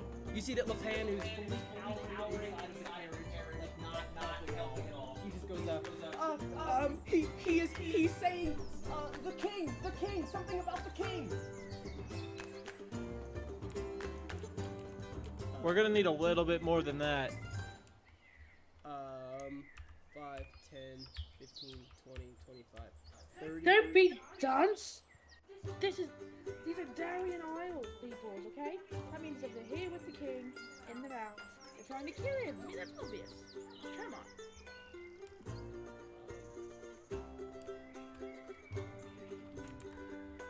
Alrighty, moving right along here.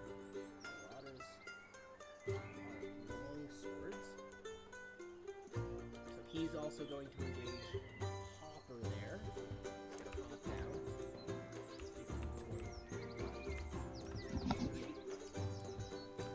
He is going to make an attack on you. +3. Hopper, what is your AC? 13? 13, that is a hit.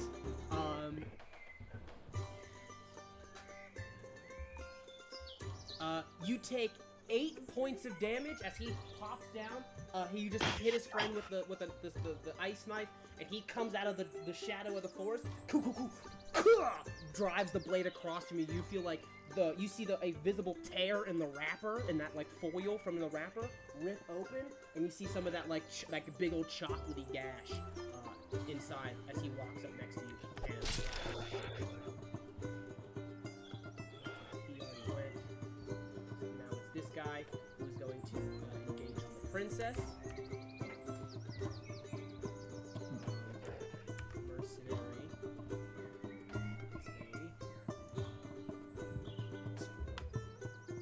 What is your AC? 13?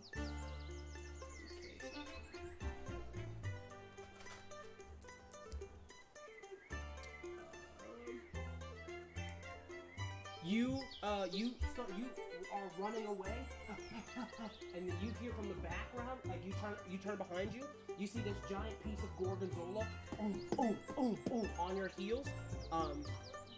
It's like a piece of cheese. Running behind you, raising the giant morning star, slashes you in the back for 10 points of damage.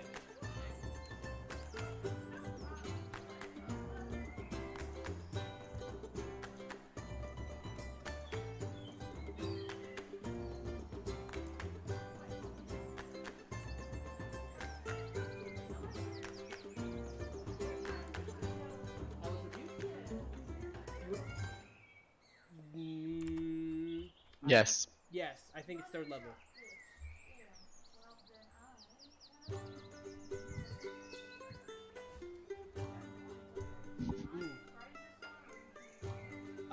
It's up to you. How much?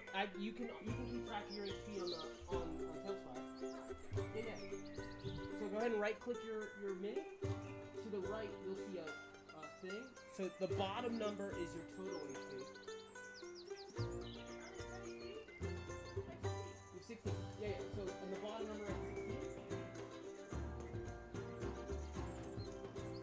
16. And you took 10, so you're at 6. Yep. Woo!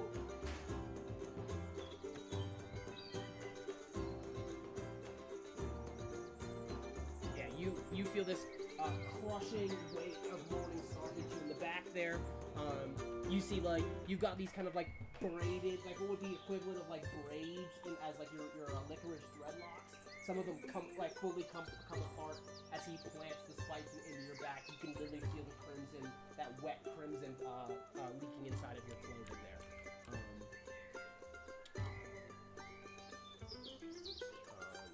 He is going to dash. 10, 15, 20, 25, 30. 5, 10, 15, 20, 25, 30. Next is Cowboy Cruller. You see that Cowboy looks over and he says, well, fine, old friend. If your mind is so made up about fighting, you'll have to defend yourself. Because it seems the princess is a little in over her head. And he says, oh, she's playing too, is she? And he goes, Calroy. He goes, Amathar, not the time. And you see that he is going to leap into action. He's going to come and aid you.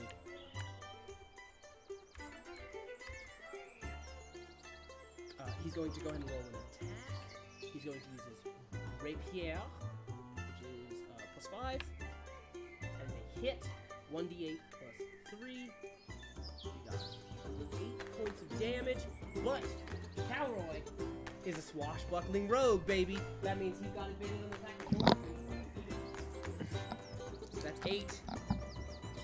Wow. 10. That's 16 points of damage.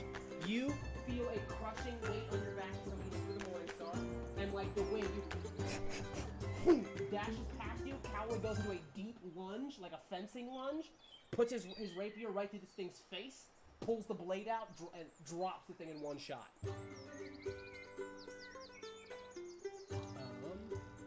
Oh, come on! I want to do that!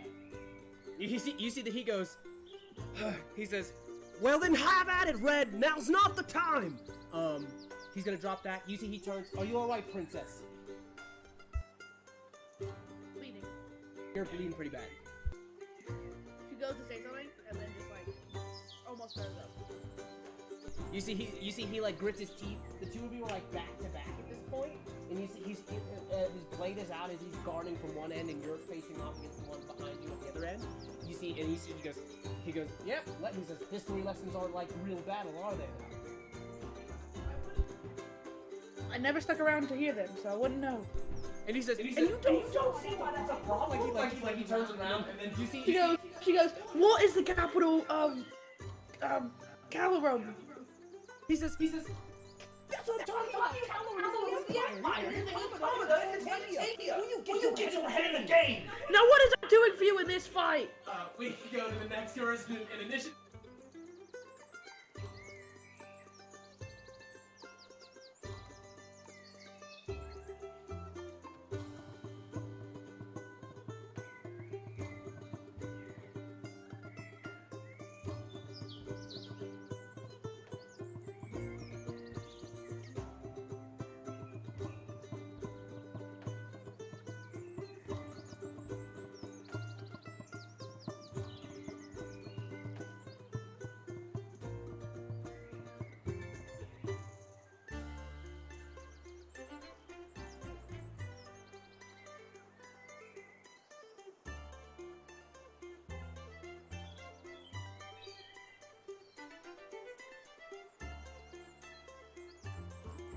We lost Sully.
Are you alright? I'd be more right if this dimwit would tell me how any of this stupid history lessons are gonna help me in a fight. He says, "For once, would you listen?" Picks up the sword right off of his back, drops it on the head of the guy that just walked up to him, splits him in half.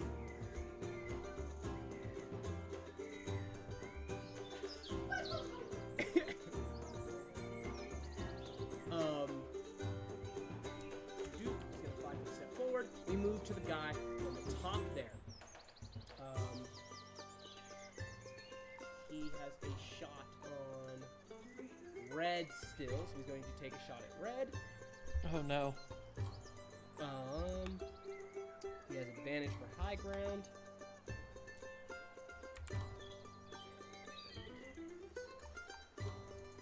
How you looking over there, Red? I'm looking pretty hurt.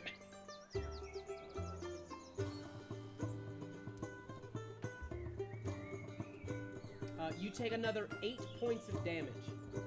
Oh.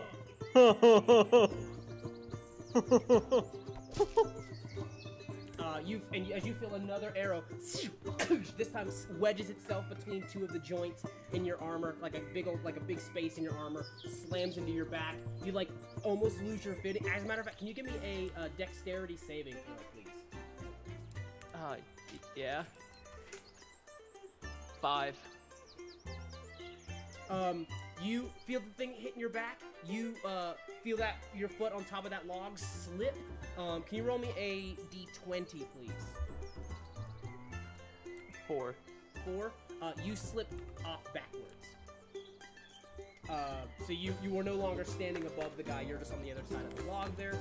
It is your turn. Does the guy in the tent that's hiding do any medicine things? Lapan? Yeah. You can certainly ask him. Lapan! Can you heal me? I can certainly try. He's in the middle one, right? He is in the middle one, yes. How do I do this without provoking an attack of opportunity? So currently, the guy who's on the other side of the logs can't attack you. He's 10 feet away, not 5 feet, so he doesn't have reach. Nobody is within 5 feet of you, so they can't attack of opportunity you anyway.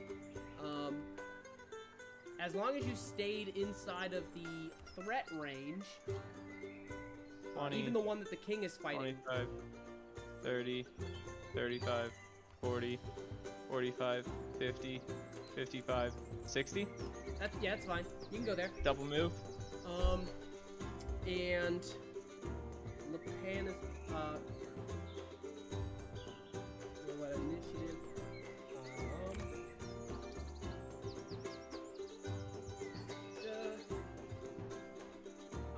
Is that the end of your turn, or are you gonna do something else?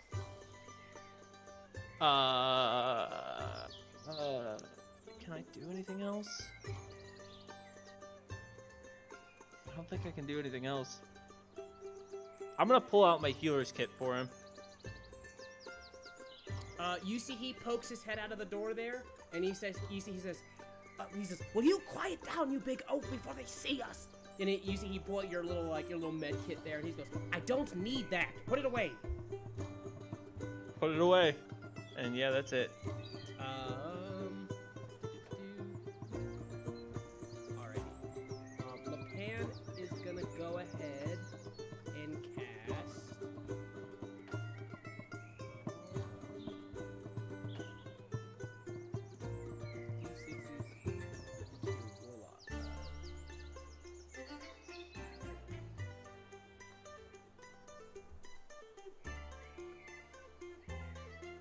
Okay. He'll spend 2 of his healing lights for you. You heal 9 hit points. Cool. Okay. You can remember, you guys can keep track of your HP on the program so you don't confuse yourself on your sheets or something. You end your turn there. Boris, you're up. How do we put that in again? Because I want you to be able to see it. So if you right-click your mini, you'll have like a circle that says HP. So you want to put your maximum HP on the bottom number and your current HP at the top number. Got it. Okay. That arrow had me down to 1. Yeah. So when you're selected, you right click your opponent, the one you want to attack.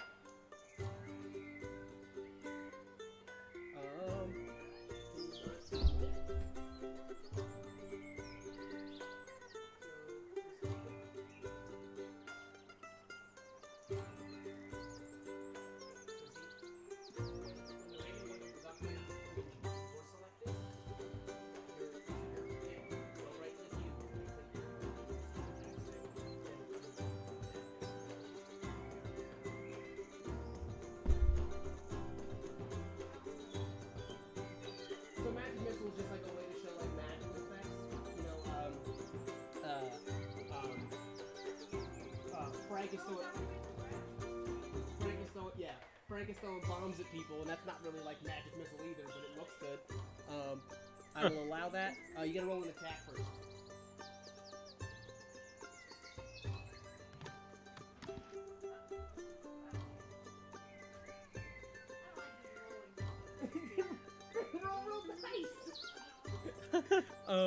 You go to take a swing at him.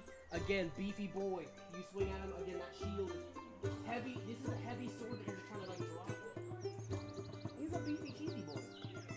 You're just trying to bring this giant sword on top of him. Clearly, he's a little bit more well versed in his gear as he parries the blow out of the way, raising his morning star to you for another blow. You still have a bonus action.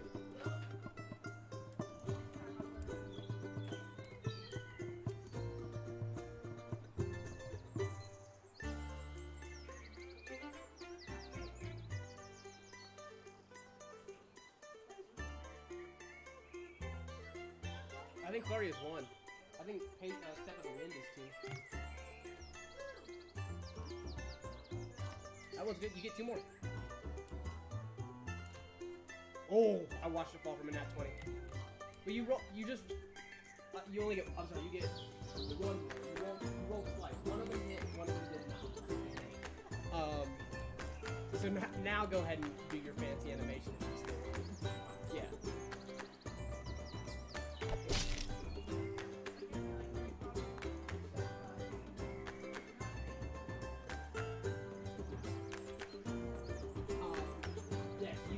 You take a swing at him. He parries your blow. You go to stab at him again. He drops his shield on top of the sword. You just cock your fist back and punch him in his face.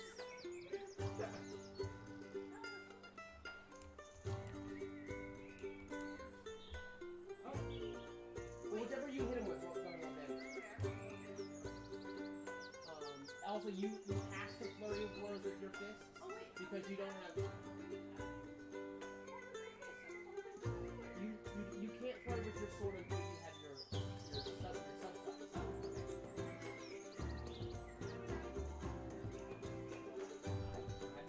adding whenever you tell me that. 12 is not.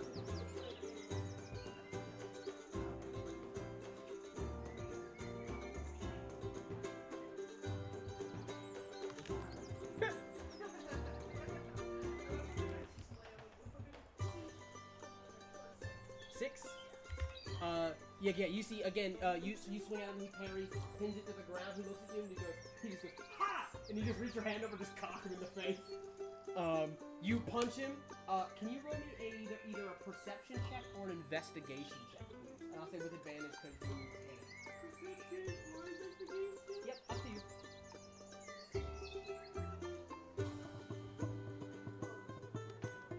Yeah, it doesn't count, I saw it, you can roll it.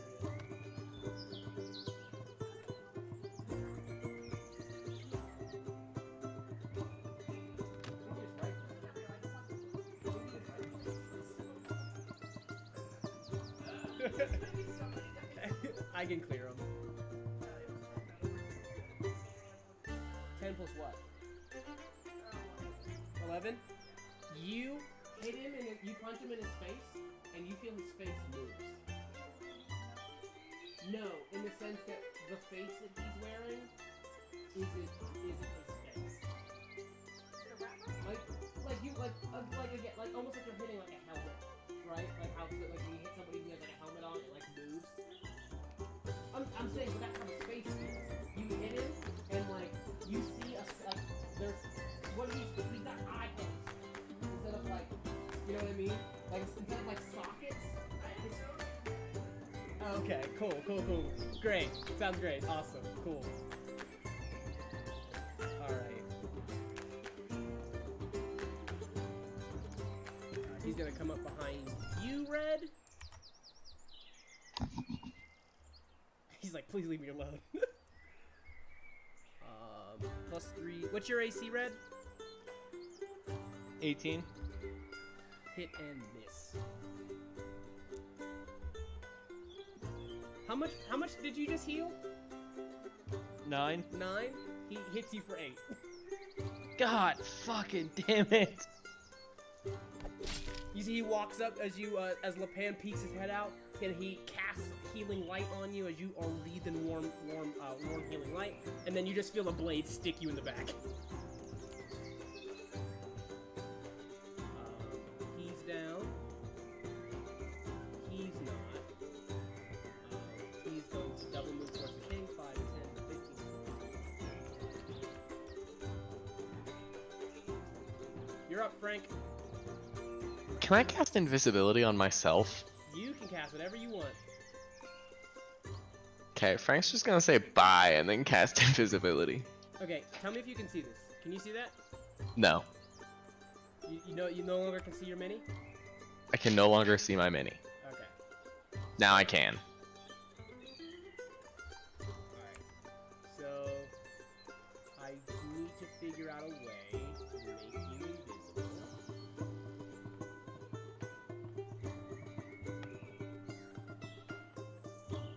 I'll put your torch on. I'll do the polar opposite of what invisibility is. Right, that makes sense. Cool. So you cast invisibility on yourself. You vanish before his very eyes. What do you want to do? Can I walk, like, through his tile? So you can't walk through his tile because that would be sharing a space, and since he's hostile, you can't. But you can walk around. Even though he can't see me? Correct. That's dumb. Them's the rules. Sorry. Probably shouldn't walk on top of the tree. Can I? Yeah, that would be you moving around the tree. You're fine. Okay. That's all. Alrighty.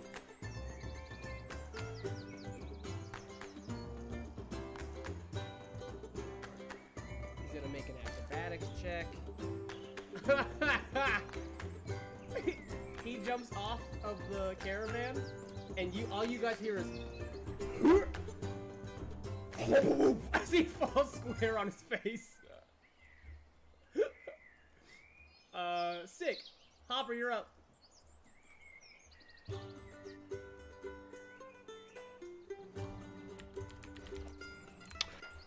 I'm gonna attack the one standing to my left. Alright. With Chaos Bolt. You're gonna cast a spell on him. Alright, go ahead and roll an attack. D20 plus 5.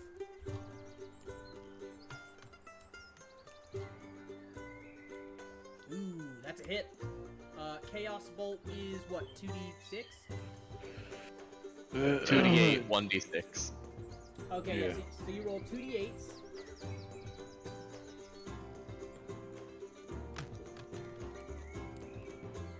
If you need me to tell you, I have it pulled up. So you do 13 damage, dear God. And then roll a d6, please. No, it's 2d8s plus 1d6 damage. Your d8s are what So 6 and 8. ability it is. Or what type it is. Do you want me to send you it? On a hit, the target takes 2d8 plus 1d6 damage. Choose one of the d8s. Oh, okay. So which d8? I'm assuming the 6, the lower one. No, 8. Because I get to pick from one of the 2 D8s. Yeah, so you get to choose Right. if it does poison damage or thunder damage. I'll do Thunder. So you do thunder damage. So go ahead and roll an additional d6 though, because there's more damage.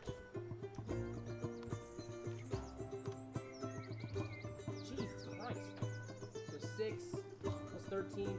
Damn! Dude, just hit this guy for 19. You see that the guy that walks up next to you, runs up next to you. You watch one of his boys fall out of the sky, land on his back. You'd fully turn and just blast this dude with like a scream. It is just like a ball of scream. It's just as a boom, blast him in his face, and he is blasted on his ass. He's down. Alright. You can still move. You can still move, and you have a bonus action.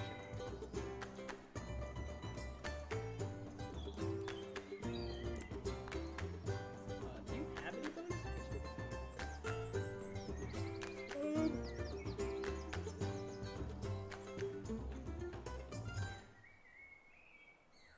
Remember, you have because of your wizard school, you have Blade sing it. You like the Blade song. As a bonus action, you gain a bonus to your AC equal to your intelligence modifier. You gain 10 additional movement speed. You get advantage on acrobatics checks, and you get a bonus to maintaining concentration check. Yeah, just don't forget about some of the skills that you have. So you're gonna move over there. That's gonna be my end of my turn. Sounds good. This guy's fighting the king. He's gonna go ahead and roll on the king. He's got formation, which gives him advantage on this attack. 10, 7. So 10 plus 3 is 13. That's not gonna hit. 7 is gonna miss. Wow, he missed 2 strikes. So he's got multi-attack for one more time.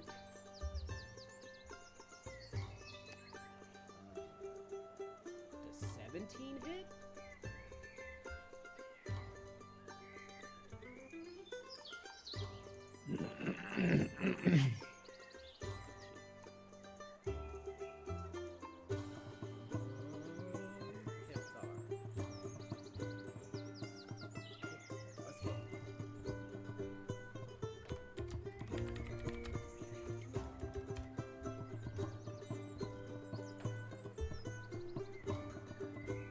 Alright, who wants to roll a D100? I can. Alright, go ahead and roll a D100. That's a 4. You got a 4? Yep. You got a 4 on a D100? Insane. 004.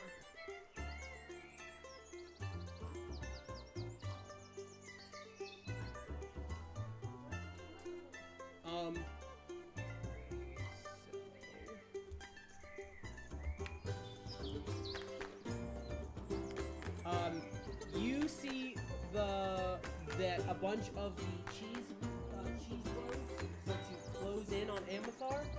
Amathar, who is battling two at once. One of them, he swings in this very wide overswing of a horizontal slash. Cheese guy drops underneath it, and as he comes up, plants the blade right into Amathar's sternum, like right underneath his rib cage. Because Amathar doesn't wear any armor, like right into his like solar plexus, big old, like all the way to the hilt with the dagger, pulls it out. Amathar takes 16 points of damage. Oh.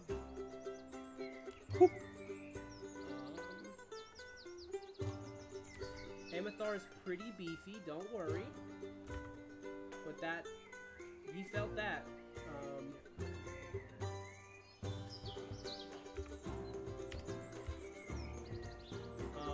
Stabs him there, and you see that as he stabs him, lets go of the blade, kicks Amathar in his chest, who flies backwards, stumbling down, and you see all of the other people who are around him jump on the opportunity to hit him. Like they take advantage of that moment. So this Does this guy behind me move at all? No, not yet. Just this, basically Damn the it. guy that's sitting next to him. So he's going to roll two strikes. Oh my fucking god. Okay. 2 strikes. I want you to understand, now I have to die if you're about to kill Amathar.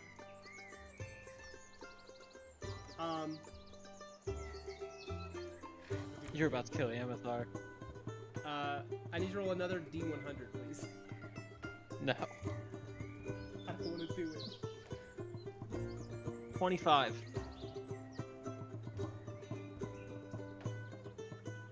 Okay. Amathar gets stabbed in the sternum. Gets kicked backwards. The other guy jumps on top of him, using this opportunity to go straight into Amathar's ribs with another knife, hitting him for another 16 points of damage. Jesus Christ. 2 crits. No.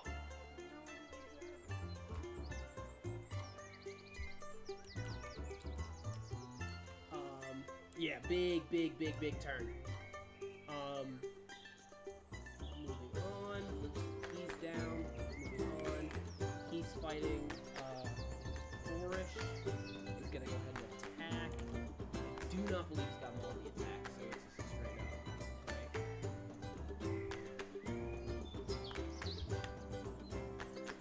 What's your AC?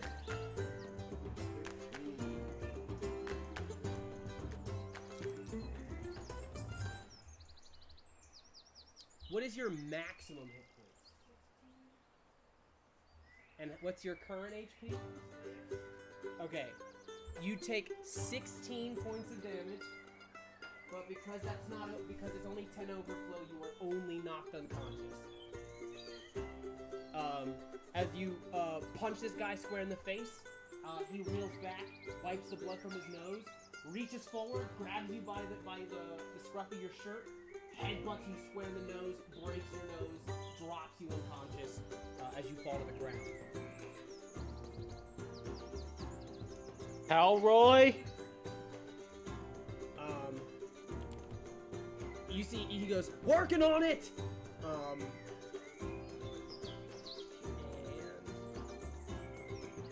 he's going to start to retreat. Frank, you get a attack of opportunity if you want to take it. I will not. Okay, 5, 10, 15, 20, 25, 30.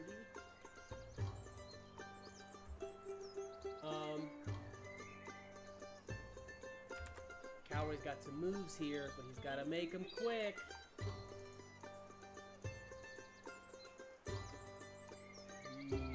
What do you do here, bud? What do you do here? He's gonna provoke that attack of opportunity to go to the king, like I told him. Nah, but the princess is down. He doesn't have anybody on him, and she is technically within 5 feet. So he is going to use a medicine check with the DC 10. That is a 12. So you are no longer making death saves. But because it's not healing, you're still unconscious.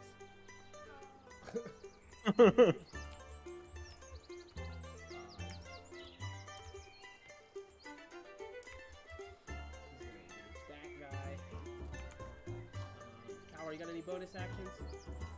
He will offhand strike. That's what we'll do. He'll pull out one of his knives and his offhand.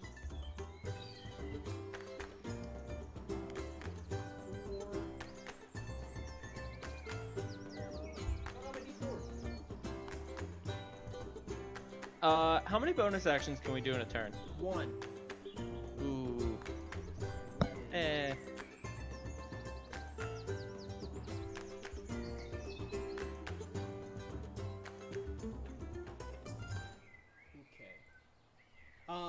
You see that he looks over. Drops you, Orish.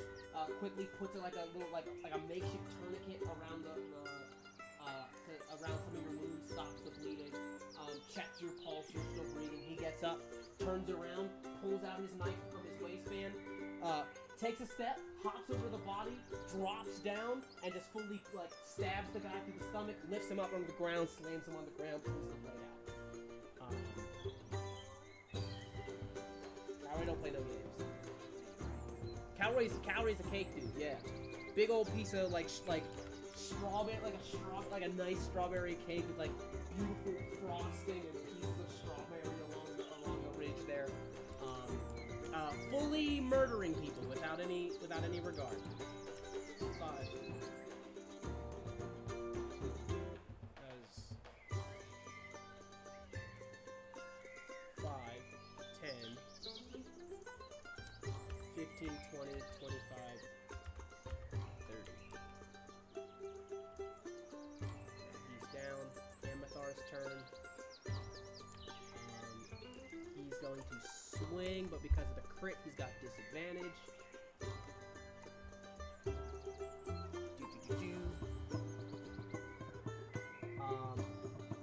You see that Amathar is feeling he's feeling this fucking wound. Raises his blade. He is visibly more sluggish, visibly slower as he lifts the blade, and the cheese man dives out of the way, deftly dodges the blow as the blade comes down and splits the grass. Oh man, he doesn't have any shots. He's gonna roll an acrobatics check. Actually, he's just gonna take the jump action. He's just gonna jump.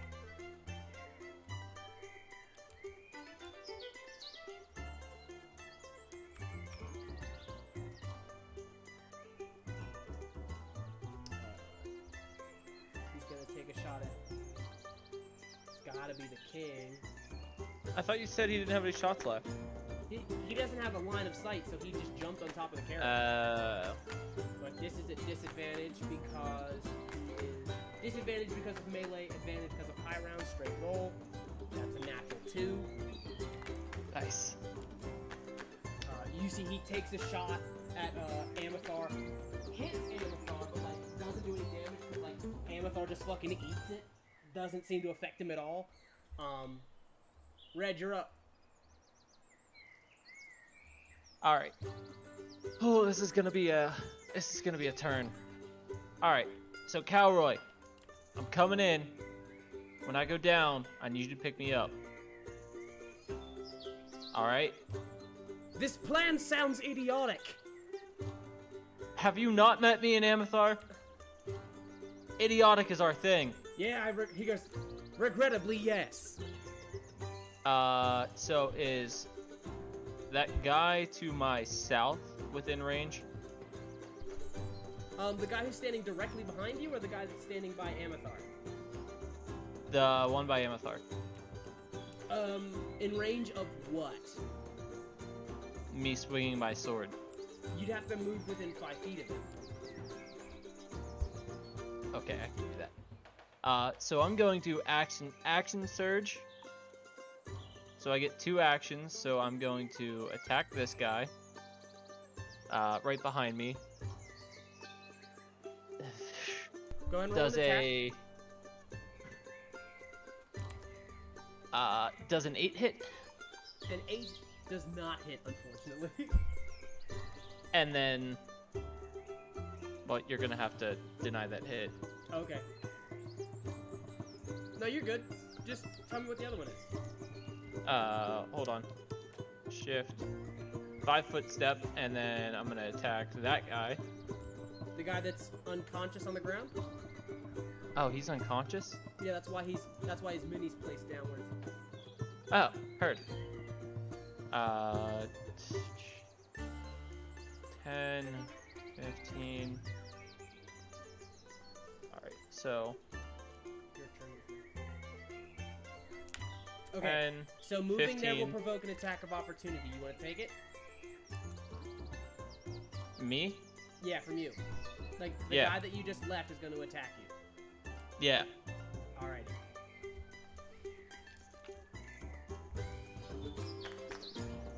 You see that he, you try to, you guys are fighting underneath that beam, very like, tied to the Caribbean, where they're fighting on the mast. Just like, king, king, king, king, king, king, king, king. You take a step back, his blade, thunk, gets stuck in the wood, you duck underneath it, and you head around. He misses you. And I'm attacking this guy. Next to Amathar. Alright, you can definitely swing on him. Does a 19 hit? 19 hits. So that is 8 normal, 3 fire. Or I'm sorry. 2 plus 4, 12, 15 damage. You see the 3 guy, being fire. You see Amathar swings on the one, and the one that you just attacked that's over there on his right presses forward to go and stab him again. You fully push Amathar forward, catch the guy by his forehead, and with one one big swing of the great sword, take his head off as you and pull it off with your other hand. Head comes flying off, blood goes spraying. He is gone. Then I'm going to ready my second win. Second one is a bonus action. No, oh, you already. Never mind. You're right. You action surge. Yep. No, I think action surge is an action. Is not. It doesn't cost anything. I think you can just do it. Yeah. That's why I said I'm gonna ready my second win. Oh no, I can just do it. You can just do it. Oh okay. Well then, yeah, I'm gonna second win So go ahead and roll a and D10 get plus 3. 12 hit points back. There you go. So go ahead and put that in there. Next is Orish. Go ahead and well, you're unconscious. Roll a D20.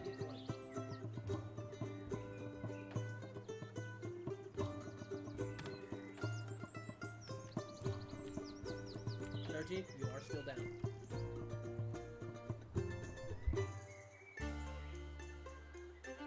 Alrighty. He pulls his blade out of the wood. He's going to join the fray over here.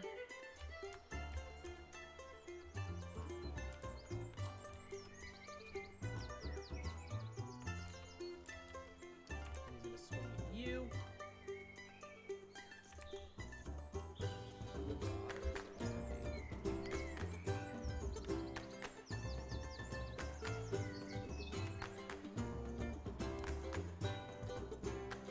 He walks up behind you. This time, unable to escape him. You take another 5, 6, 7 points of damage as he slashes into you again, just chasing you. I do? Yeah, you do, Brett. Okay. Okay, just before I forget.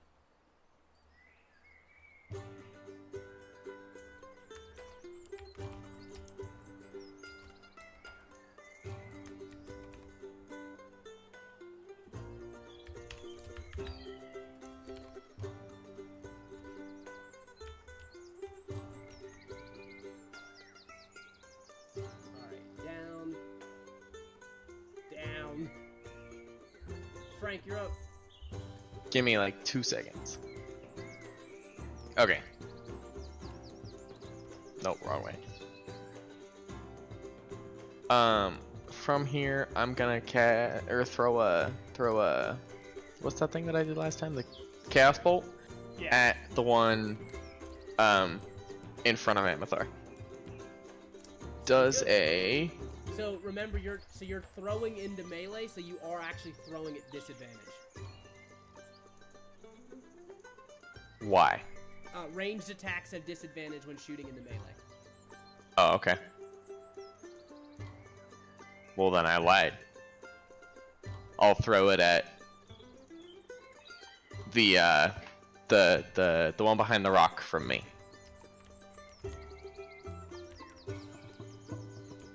The one that's hiding over on the this guy over here. Yeah, that guy. This guy. Yeah. Okay. You would need to move up a little bit, but you can totally do that. Bro, I swear to God. Yeah, that's fine. There? Yeah. Does a 19 hit? 19 hits, yeah. Okay. Oh shit, hold on. One of my dice fell. That is a 2 6s and a 1. So it's 13 poison damage, and then it jumps, right? Yes. Both the d8s are 6s. It does jump. I just don't know what the range of the jump is. Chaotic energy leaps from a target to a different creature of your choice within 30 feet of it. Oh shit. So Yeah. that one takes 13, and I have to make an attack roll against the one I originally wanted to attack. Yes. I will say because of the nature, because it bounced, you're no longer shooting it. You don't have to do it with disadvantage. Okay. Does a 12 hit? 12 misses, unfortunately. Okay. So you come around the corner, fucking blast that dude from invisibility. Because you casted a spell, though. I'm not your invisible. Invisibility does go away, yes. Anything else you want to do? You have any bonus actions you all. want to do? Nope. Alrighty. Homeboy is going to use half of his movement to stand up. And 5, 10, 15. So far, Hopper, you're up.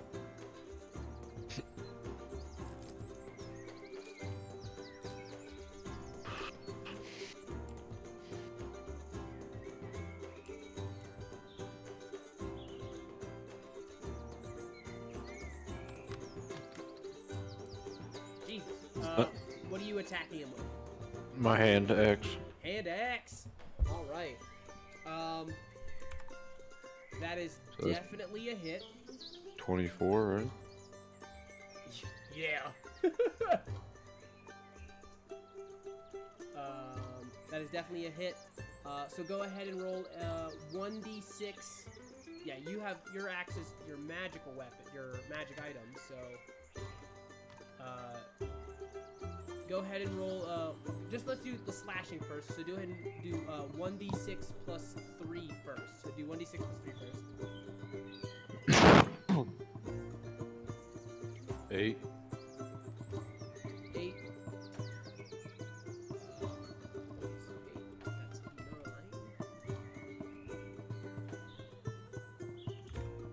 Okay, and then you go ahead and roll another d6 for the force damage. 6. Damn. And then finally roll a d4 to reduce his AC. And his AC is now reduced by 2.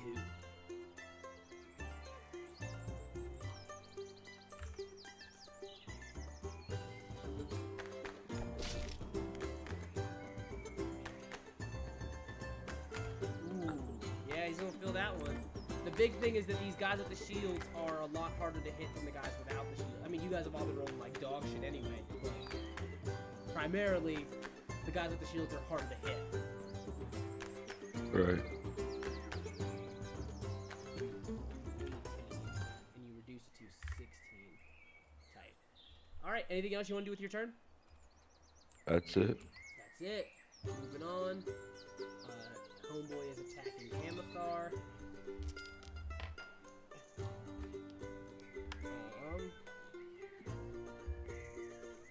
That is a hit.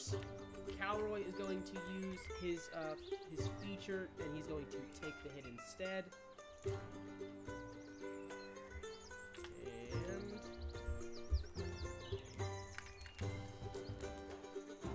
damn, dude.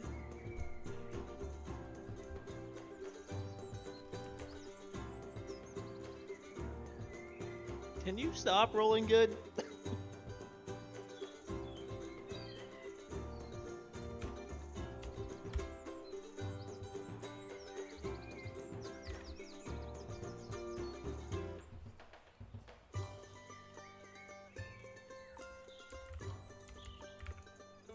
Yeah, you see that he rears back his sword. You see Calroy steps in front of it, takes the slash across the chest.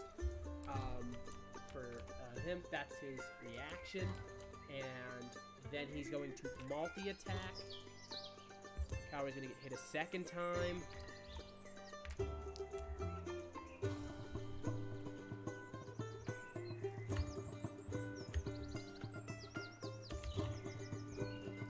So Calroy is going to use his reaction to jump in front of the king.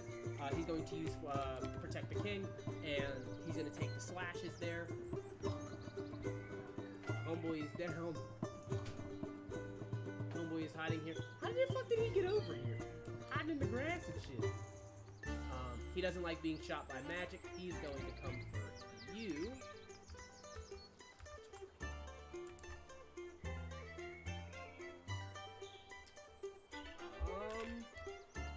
And he's going to swing with the Morning Star with a +4. Frank, what is your AC? 11. That's a hit. Oh boy.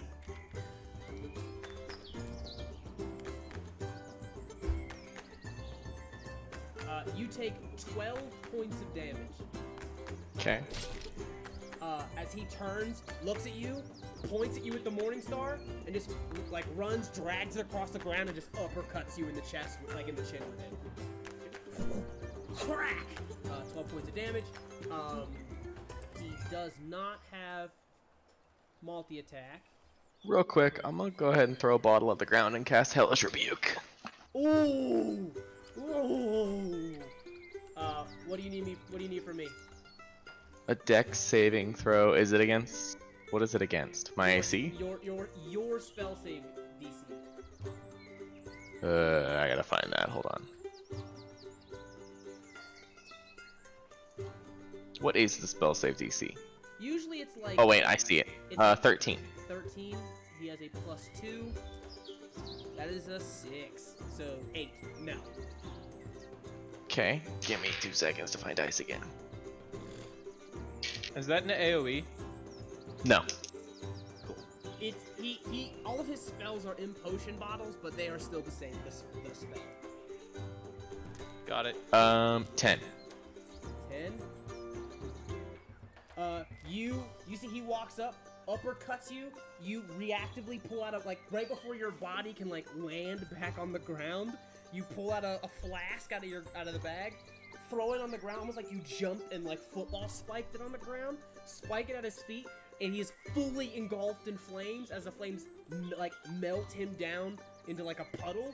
While you're there, go ahead and make a perception check or an investigation check, please. Motherfucker. 18. 18. You see that while his like skin melts away, you see a nice like little cooked piece of steak on the ground. What the fuck? Like the cheese is melted on top of it, but the big piece underneath it all is a little cutlet. What kind of cheese is it? See the cheese that what you thought he was like a little piece of Munster, Alright. but it melts away, and you see that in fact what's underneath it is Right. Yeah, I got you. The plot thickens.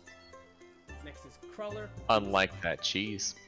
Cruller, who is not looking great, by the way, is going to try to swing on this guy.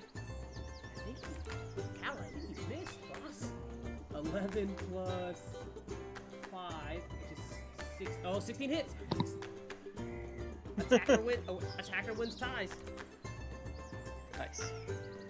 That's a 8 plus 3. 4 is plus 3 is 7.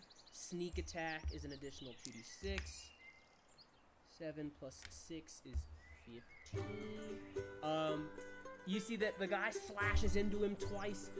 Calroy holding his wounds. Fully lunges forward. Dips under the guy's armpit there. Gets him into kind of like a one-armed like headlock. Flips his knife upside down. Plants it into his neck. Slits the guy's throat.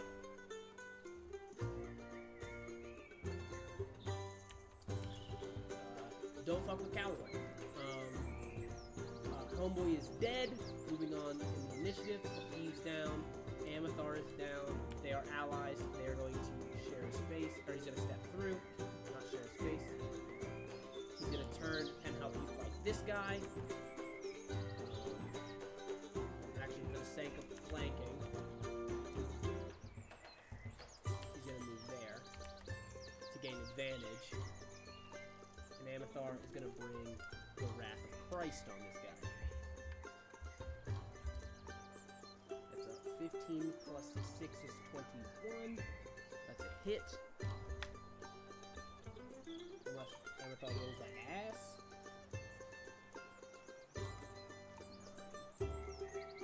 9 is more than 8. Amathar drops the blade into this guy's shoulder blade. Everybody hears a visual crack as the blade splits the bone on the inside. We hear a visual. You hear it, yeah. You hear a visual crack. You hear Okay. a very audible crack as the dude's shoulder blade splits.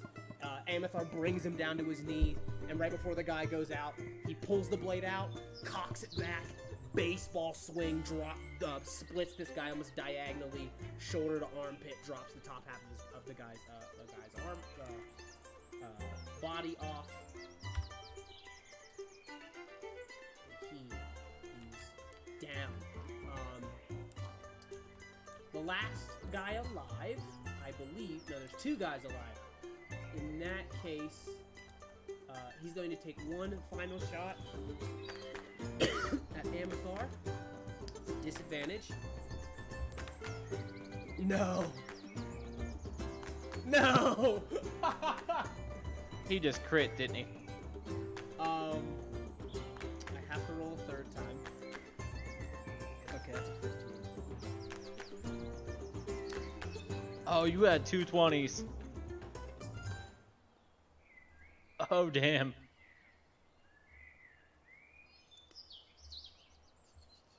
That is...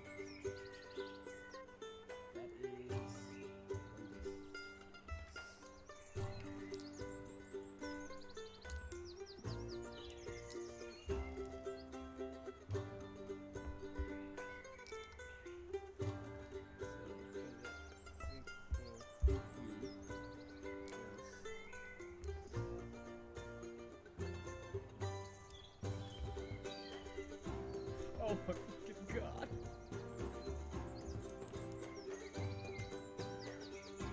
Alright.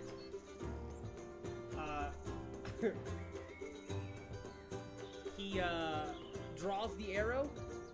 You see that you all watch him aim at Amathar, close one eye. His nail from his thumb pokes himself in the eye. As both of his eyes close, he winces in pain. Leasing the bolt, leasing the shot, shoots his boy in the back of the head for 31 damage. Oh, you. Oh, that was 2 nat ones. It was 2 nat ones. He is going to roll a stealth now. After that fiasco, he stealths. And I'm going to go kind of like one last time through the initiative order here. Red, you're up. Do I see where that bolt came from? You saw him shoot the bolt. He stealthed after he shot it, so you saw him where he did shoot it. Like you saw that he like ducked down and was trying to hide. Is it safe to assume he's still there? You can absolutely like look for him and see if you can spot him. That is a 6 to see if I can see him up there. You do not see him up there. Alright, well, I'm gonna head that way anyways. Because I fully believe he's up there. Okay. So, not that one, that one. 5, 10, 15, 20, 25, 30. Can I use my extra move action, or my bonus action, aggressive to jump up there? Oh yeah, 100%. Acrobatics? Yeah, give me an acrobatics check. That is a 21. You absolutely jump to the top there and land on the top. Oh, hold on. I dropped the piece. Land at the top there. You see that he is kind of snuck away and it's heading. And if he is up there, he's hiding somewhere, like almost anticipating you would jump up there. But he, as far as what your perception was, his stealth was higher. Can I swing down at the what looks like a backpack in front of me? What action is? What do you have? Aggressive? What is it? A bonus action? aggressive is a bonus action. I have to move closer So- to someone. So you do have an action. You just want to swing in the space in front of you. Yep. Okay. Go ahead and roll an attack. Go ahead and roll an attack with disadvantage. That's a nat 20. Okay, and the other one. 14. 14 total. Yeah. You swing. The blade comes down on the top of the carriage. He is no longer in that spot. Damn. I don't know where he went. All right. That's your turn.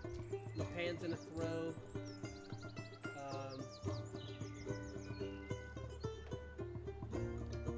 A.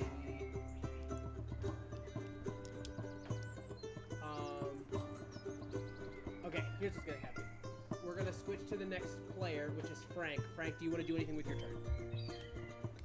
No. Okay. Oh wait, yes, I do. Yes, I do. I lied. We're gonna go ahead and cast Aid. Actually, no. We're just gonna cast Cure Wounds. All right. Cure Wounds is touch. Yeah. That's okay, why that I was moved. her. That's why I That moved was down her. to I thought you the yeah, person I wanted to touch. Okay. You cast Cure Wounds. There's no need to roll because it's the end of combat. So Orish comes back from unconscious. He's standing. We go to Hopper. Is there anything else you want to do with your turn?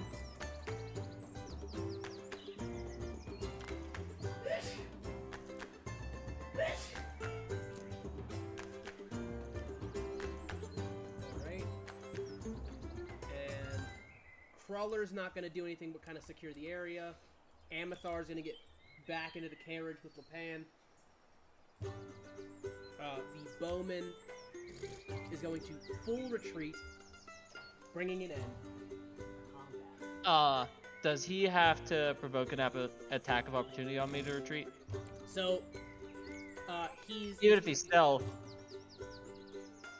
Well, let me explain. He is a rogue. Rogues have a bonus action where they can dash or disengage as a bonus action.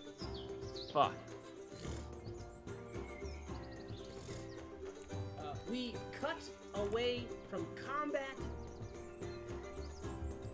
You guys are bloodied up and beaten, and as the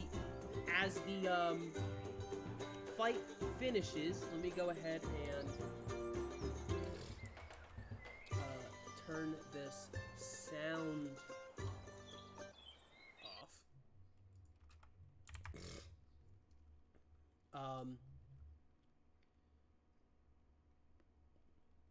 Sorry, I'm trying to figure out where we are at. Okay. The last combatants are dead. There is just carnage all over the ground. People in like cheese people cut into slices. Sandwich ready made. You see that there's the inevitable fog cloud of being in the woods that's there kind of dissipates. You see coming from over the ridge from the other side, so like the direction you're going from the way you're going. Imperial soldiers are coming through the fog from the other side, and you see that they kind of reach you after everything is over, and you see that he heads to Amathar, who's like hopping into the castle, and yeah, so you see that they approach towards the end, obviously like in a rush there. Does anybody want to say anything, or do you just like kind of let them show up and do their work? I'm gonna jump down.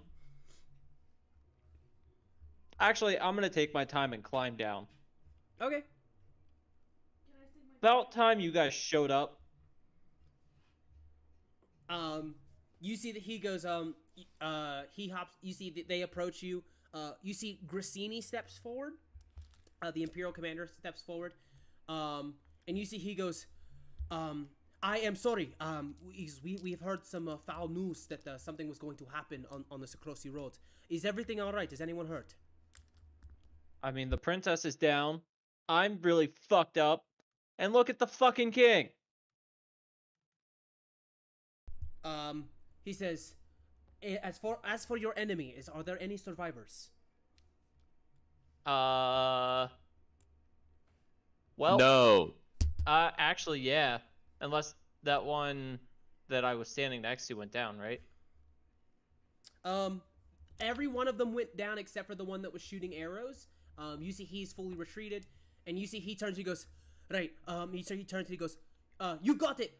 You've heard them, men. After he goes, find the archer. No. Stay here and secure the site. He says, but it's a lost cause. He goes, you cannot.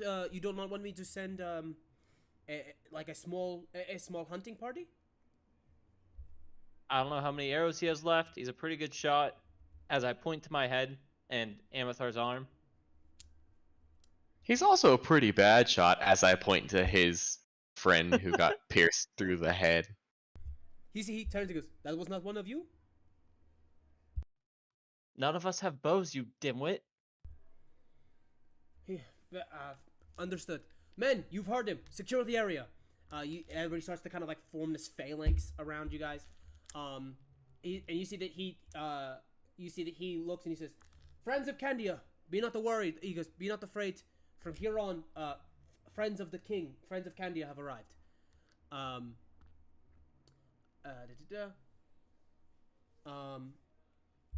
gonna climb into the cabin and sleep now. Alrighty. So you hear like the trampling of feet. You guys got these like Roman Roman sandals, like all the way up to the knee, sort of centurion breastplate guys, who've started to kind of secure the area. And you see that they start to do away with the blockage that's in the road. Like they're the ones who start to like hack at it with axes and stuff. And you see that like he cuts through, and after they do that, he approaches the middle carriage with all of the like pretty much all of you in it. And you see that he opens the carriage with his helmet under his arm, and he says, "Your Royal Highness, I am Commander Costano Grassini. I am sorry we are late." You see, so you guys see that he like looks and scans over each of you in there, inside of there, and he says, "But we will be your escort from here into the capital city. I suggest that you regain your strength." He says, I regain your strength. We will be taking on the guardship from here. Good, because me and Color couldn't do it ourselves without the princess almost fucking dying. I feel like they're so mad at me. I'm not mad at you, I'm mad at them. You see Grassini again takes like a kind of like a bow towards the princess, like bows deeply, and he says, "Your Royal Highness, Your Majesty, I am so sorry for the lives of your fighting men, and that we could not arrive on time." Who's saying that? Grassini was saying that to you. Is my dad around? Yeah, your dad just kind of in the carriage with you, but Grassini addresses you. So I'm definitely gonna look at my dad, kind of like not necessarily approval, because like I know he's gonna approve, but almost like a watch this, Dad. I'll flip him off. Ah, I knew I'd like that one. Your dad kind of like bleeding, like really like pumped full of adrenaline from battle and stuff. Strangely, puts his hand on your hand and kind of like puts it down, and you see that he goes, "Commander, it's fine. You got here when you did, and we thank you for that. Now, do us a favor and get us to Commodore, please, with less holes than we started. That'd be great." I point to where the arrows are still sticking out of my head. And you see that he says, Right, your king. And you see that he turns back to you, and he goes, again, deeply apologetic. Before he closes the door, heads out. And Man, that what's guy up? is such a fuckwit. I hate him so much. Yeah, his accent sucks too. You see that Amathar just goes, yeah, that's all Ceresians. Couldn't understand a word I he know. said. Oh, trust me. I know, brother. I know. Cool. You guys look out the window to see Commander Grassini, who's like talking to his men, like gesturing to the brigades. They're like doing a mixture of like helping investigate, but also like pushing forth pushing the wagons through the blockage and starting to escort you into Kamada through past the border. How much space do we have in this caravan cart? You have a decent amount of space. It's a royal carriage, so like they're either way too small and only fit like one person, or they're way too big and fit like massive amounts of people. This is one of those really, really big ones. Orish, stand up and draw your sword. You need practice.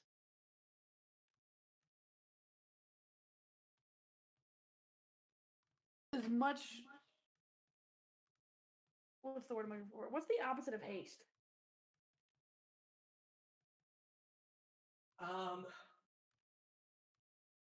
You could just say like a lack of haste.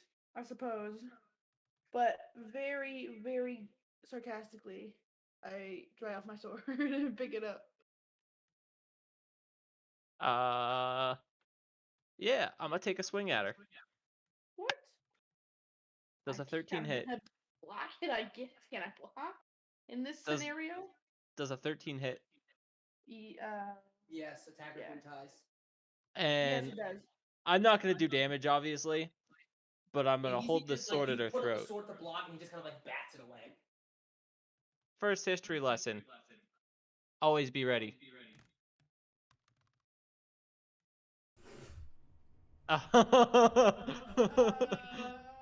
Swing back. You immediately retaliate, going to swing, and it's one of those where he just kind of like doesn't even step back, just leans back, swings, whips his neck, slams, smashes the window. She needs to roll that again, though, right? I'll say for this scenario, no. Like, You only roll it again if it's twice. you guys are practicing. You see that Cowroy, who's like deep in thought. Cowroy, who's like deep in thought, and you see that Amathar says, he goes, you know, for someone who's never really done anything but train, he goes, Orish did pretty good, didn't she? And Cowroy goes, No. yeah. Wait, I didn't do good at all. He goes, yeah, remarkable work, Your Highness. Things are gonna get very complicated in Kamada. And he says, you see Amathar goes, well, what do you mean? You see Cowroy turns and looks to you, Frank, and he says, young man, I don't suggest that you pull any of those tricks. I don't suggest you pull off tricks like that again lightly. What? People don't like science around here? Not in Kamada, they don't. You gotta understand that everyone who's not Candian thinks that no matter what we do that gives them some sort of otherworldly effect, whether it be magical or, you know, whether it be divine or otherwise, is magic. Even if it is, and I understand that what you do is deliberately not magic, against the magic, to them it's all the same. And that's a problem. All the same, my ass. Whatever. I understand. and you see that he just goes, something about this ambush smells off, and I can't quite wrap my head around it. So I recommend that everyone inside of this car be on their toes. Off, like, you know that they were Meatlanders, right? That's what concerns me. What do you mean that concerns you? They're barbarians. Of course they attack us. All the way in Candia? I don't know what their trade routes look like. Not to mention they're wearing the faces of Dairy Islanders. Yeah, they don't come out around these parts. I'm just hoping that our enemies are not waiting for us in Comida. Because if they are, I feel this may not be the end of, well, in other lack of a better term, an assassination attempt. Well, barbarians make pretty shitty assassins. Right. But if they're taking the faces of the of our dairy brethren and planning ambushes, then it means they're organized. It means that someone is telling them, is giving them tactics that they don't normally have, and they're executing them very well.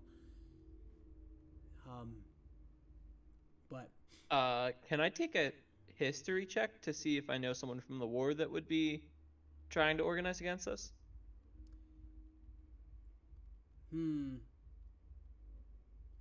That's kind of a loaded question. I will allow it to you, yeah. Or to see it, let me rephrase that. To see if somebody was mad that Uvano took the throne. Sure. 10. I mean, Ivano's decision to, like, when Ivano was announced as the emperor, a lot of this decision was pretty split. You know, a lot of people were mad. There's not one in particular. There were a lot of people that were just like, I'm not with it. Primarily, you know, Uvano is Saresians. You know, they were upset that you know, somebody who was Saresian didn't get the throne. Even some people in Candia were upset when at the time Joran, but now Amithar didn't get the throne. You know, so a lot of people were like kind of split, but for the most part, you know, people have been pretty okay. Like the people who were for Gustavo becoming the emperor were totally for it. They were like, he's the best one. It's only fair. The people who were against it weren't against it because they thought he was going to be a bad emperor, but more like I said, you know, he's Fructarian, and they were just like, oh, well, why don't we get a Vegetarian in there? Like we're the center of the Bulbian faith. We should have a person who's a Bulbian faith be at the top, and stuff like that. So there wasn't necessarily one in particular. Heard that. I would say this, however, historically, the Dairy Isles and the Candians have been allies, right? And so I would say that, and this isn't specifically what you're thinking about, I'm just saying that while you're thinking about it in general, typically they've been allies, so even if it was the Meatlanders launching an attack, it would be like, it's weird. It's like, did the Dairy Islanders give them Dairy Isles, like, disguises to hunt them down? Did, like, somebody else give them Dairy Islander disguises to hunt you down? Either way, there are a lot of missing pieces. But yeah, you guys see at the other side, soldiers that like also saw like the fog cloud go up and stuff. As you guys are like heading out, they get you out. You see that Calroy in like a hushed tone kind of leans into all of you, making sure that the Imperial Guard that are surrounding you, like escorting you, don't hear. And you say, either way, it's not safe for us to discuss anything here. But we need to find time to speak with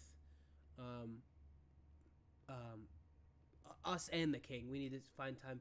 Maybe if your suspicions are what they are, things are not going to end well.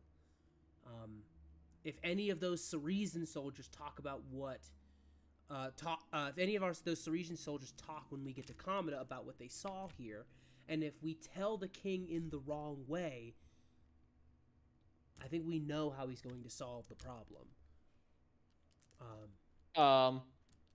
Who did you say the Ceresian guy is? Commander Grassini. I'm gonna yell out, Grassini! You hear, halt! The caravan stops. You see he comes over.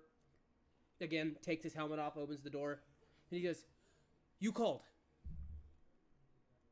If any of your men speak a word of what they saw to Ivano, you answer to me and Amathar. Everything is classified.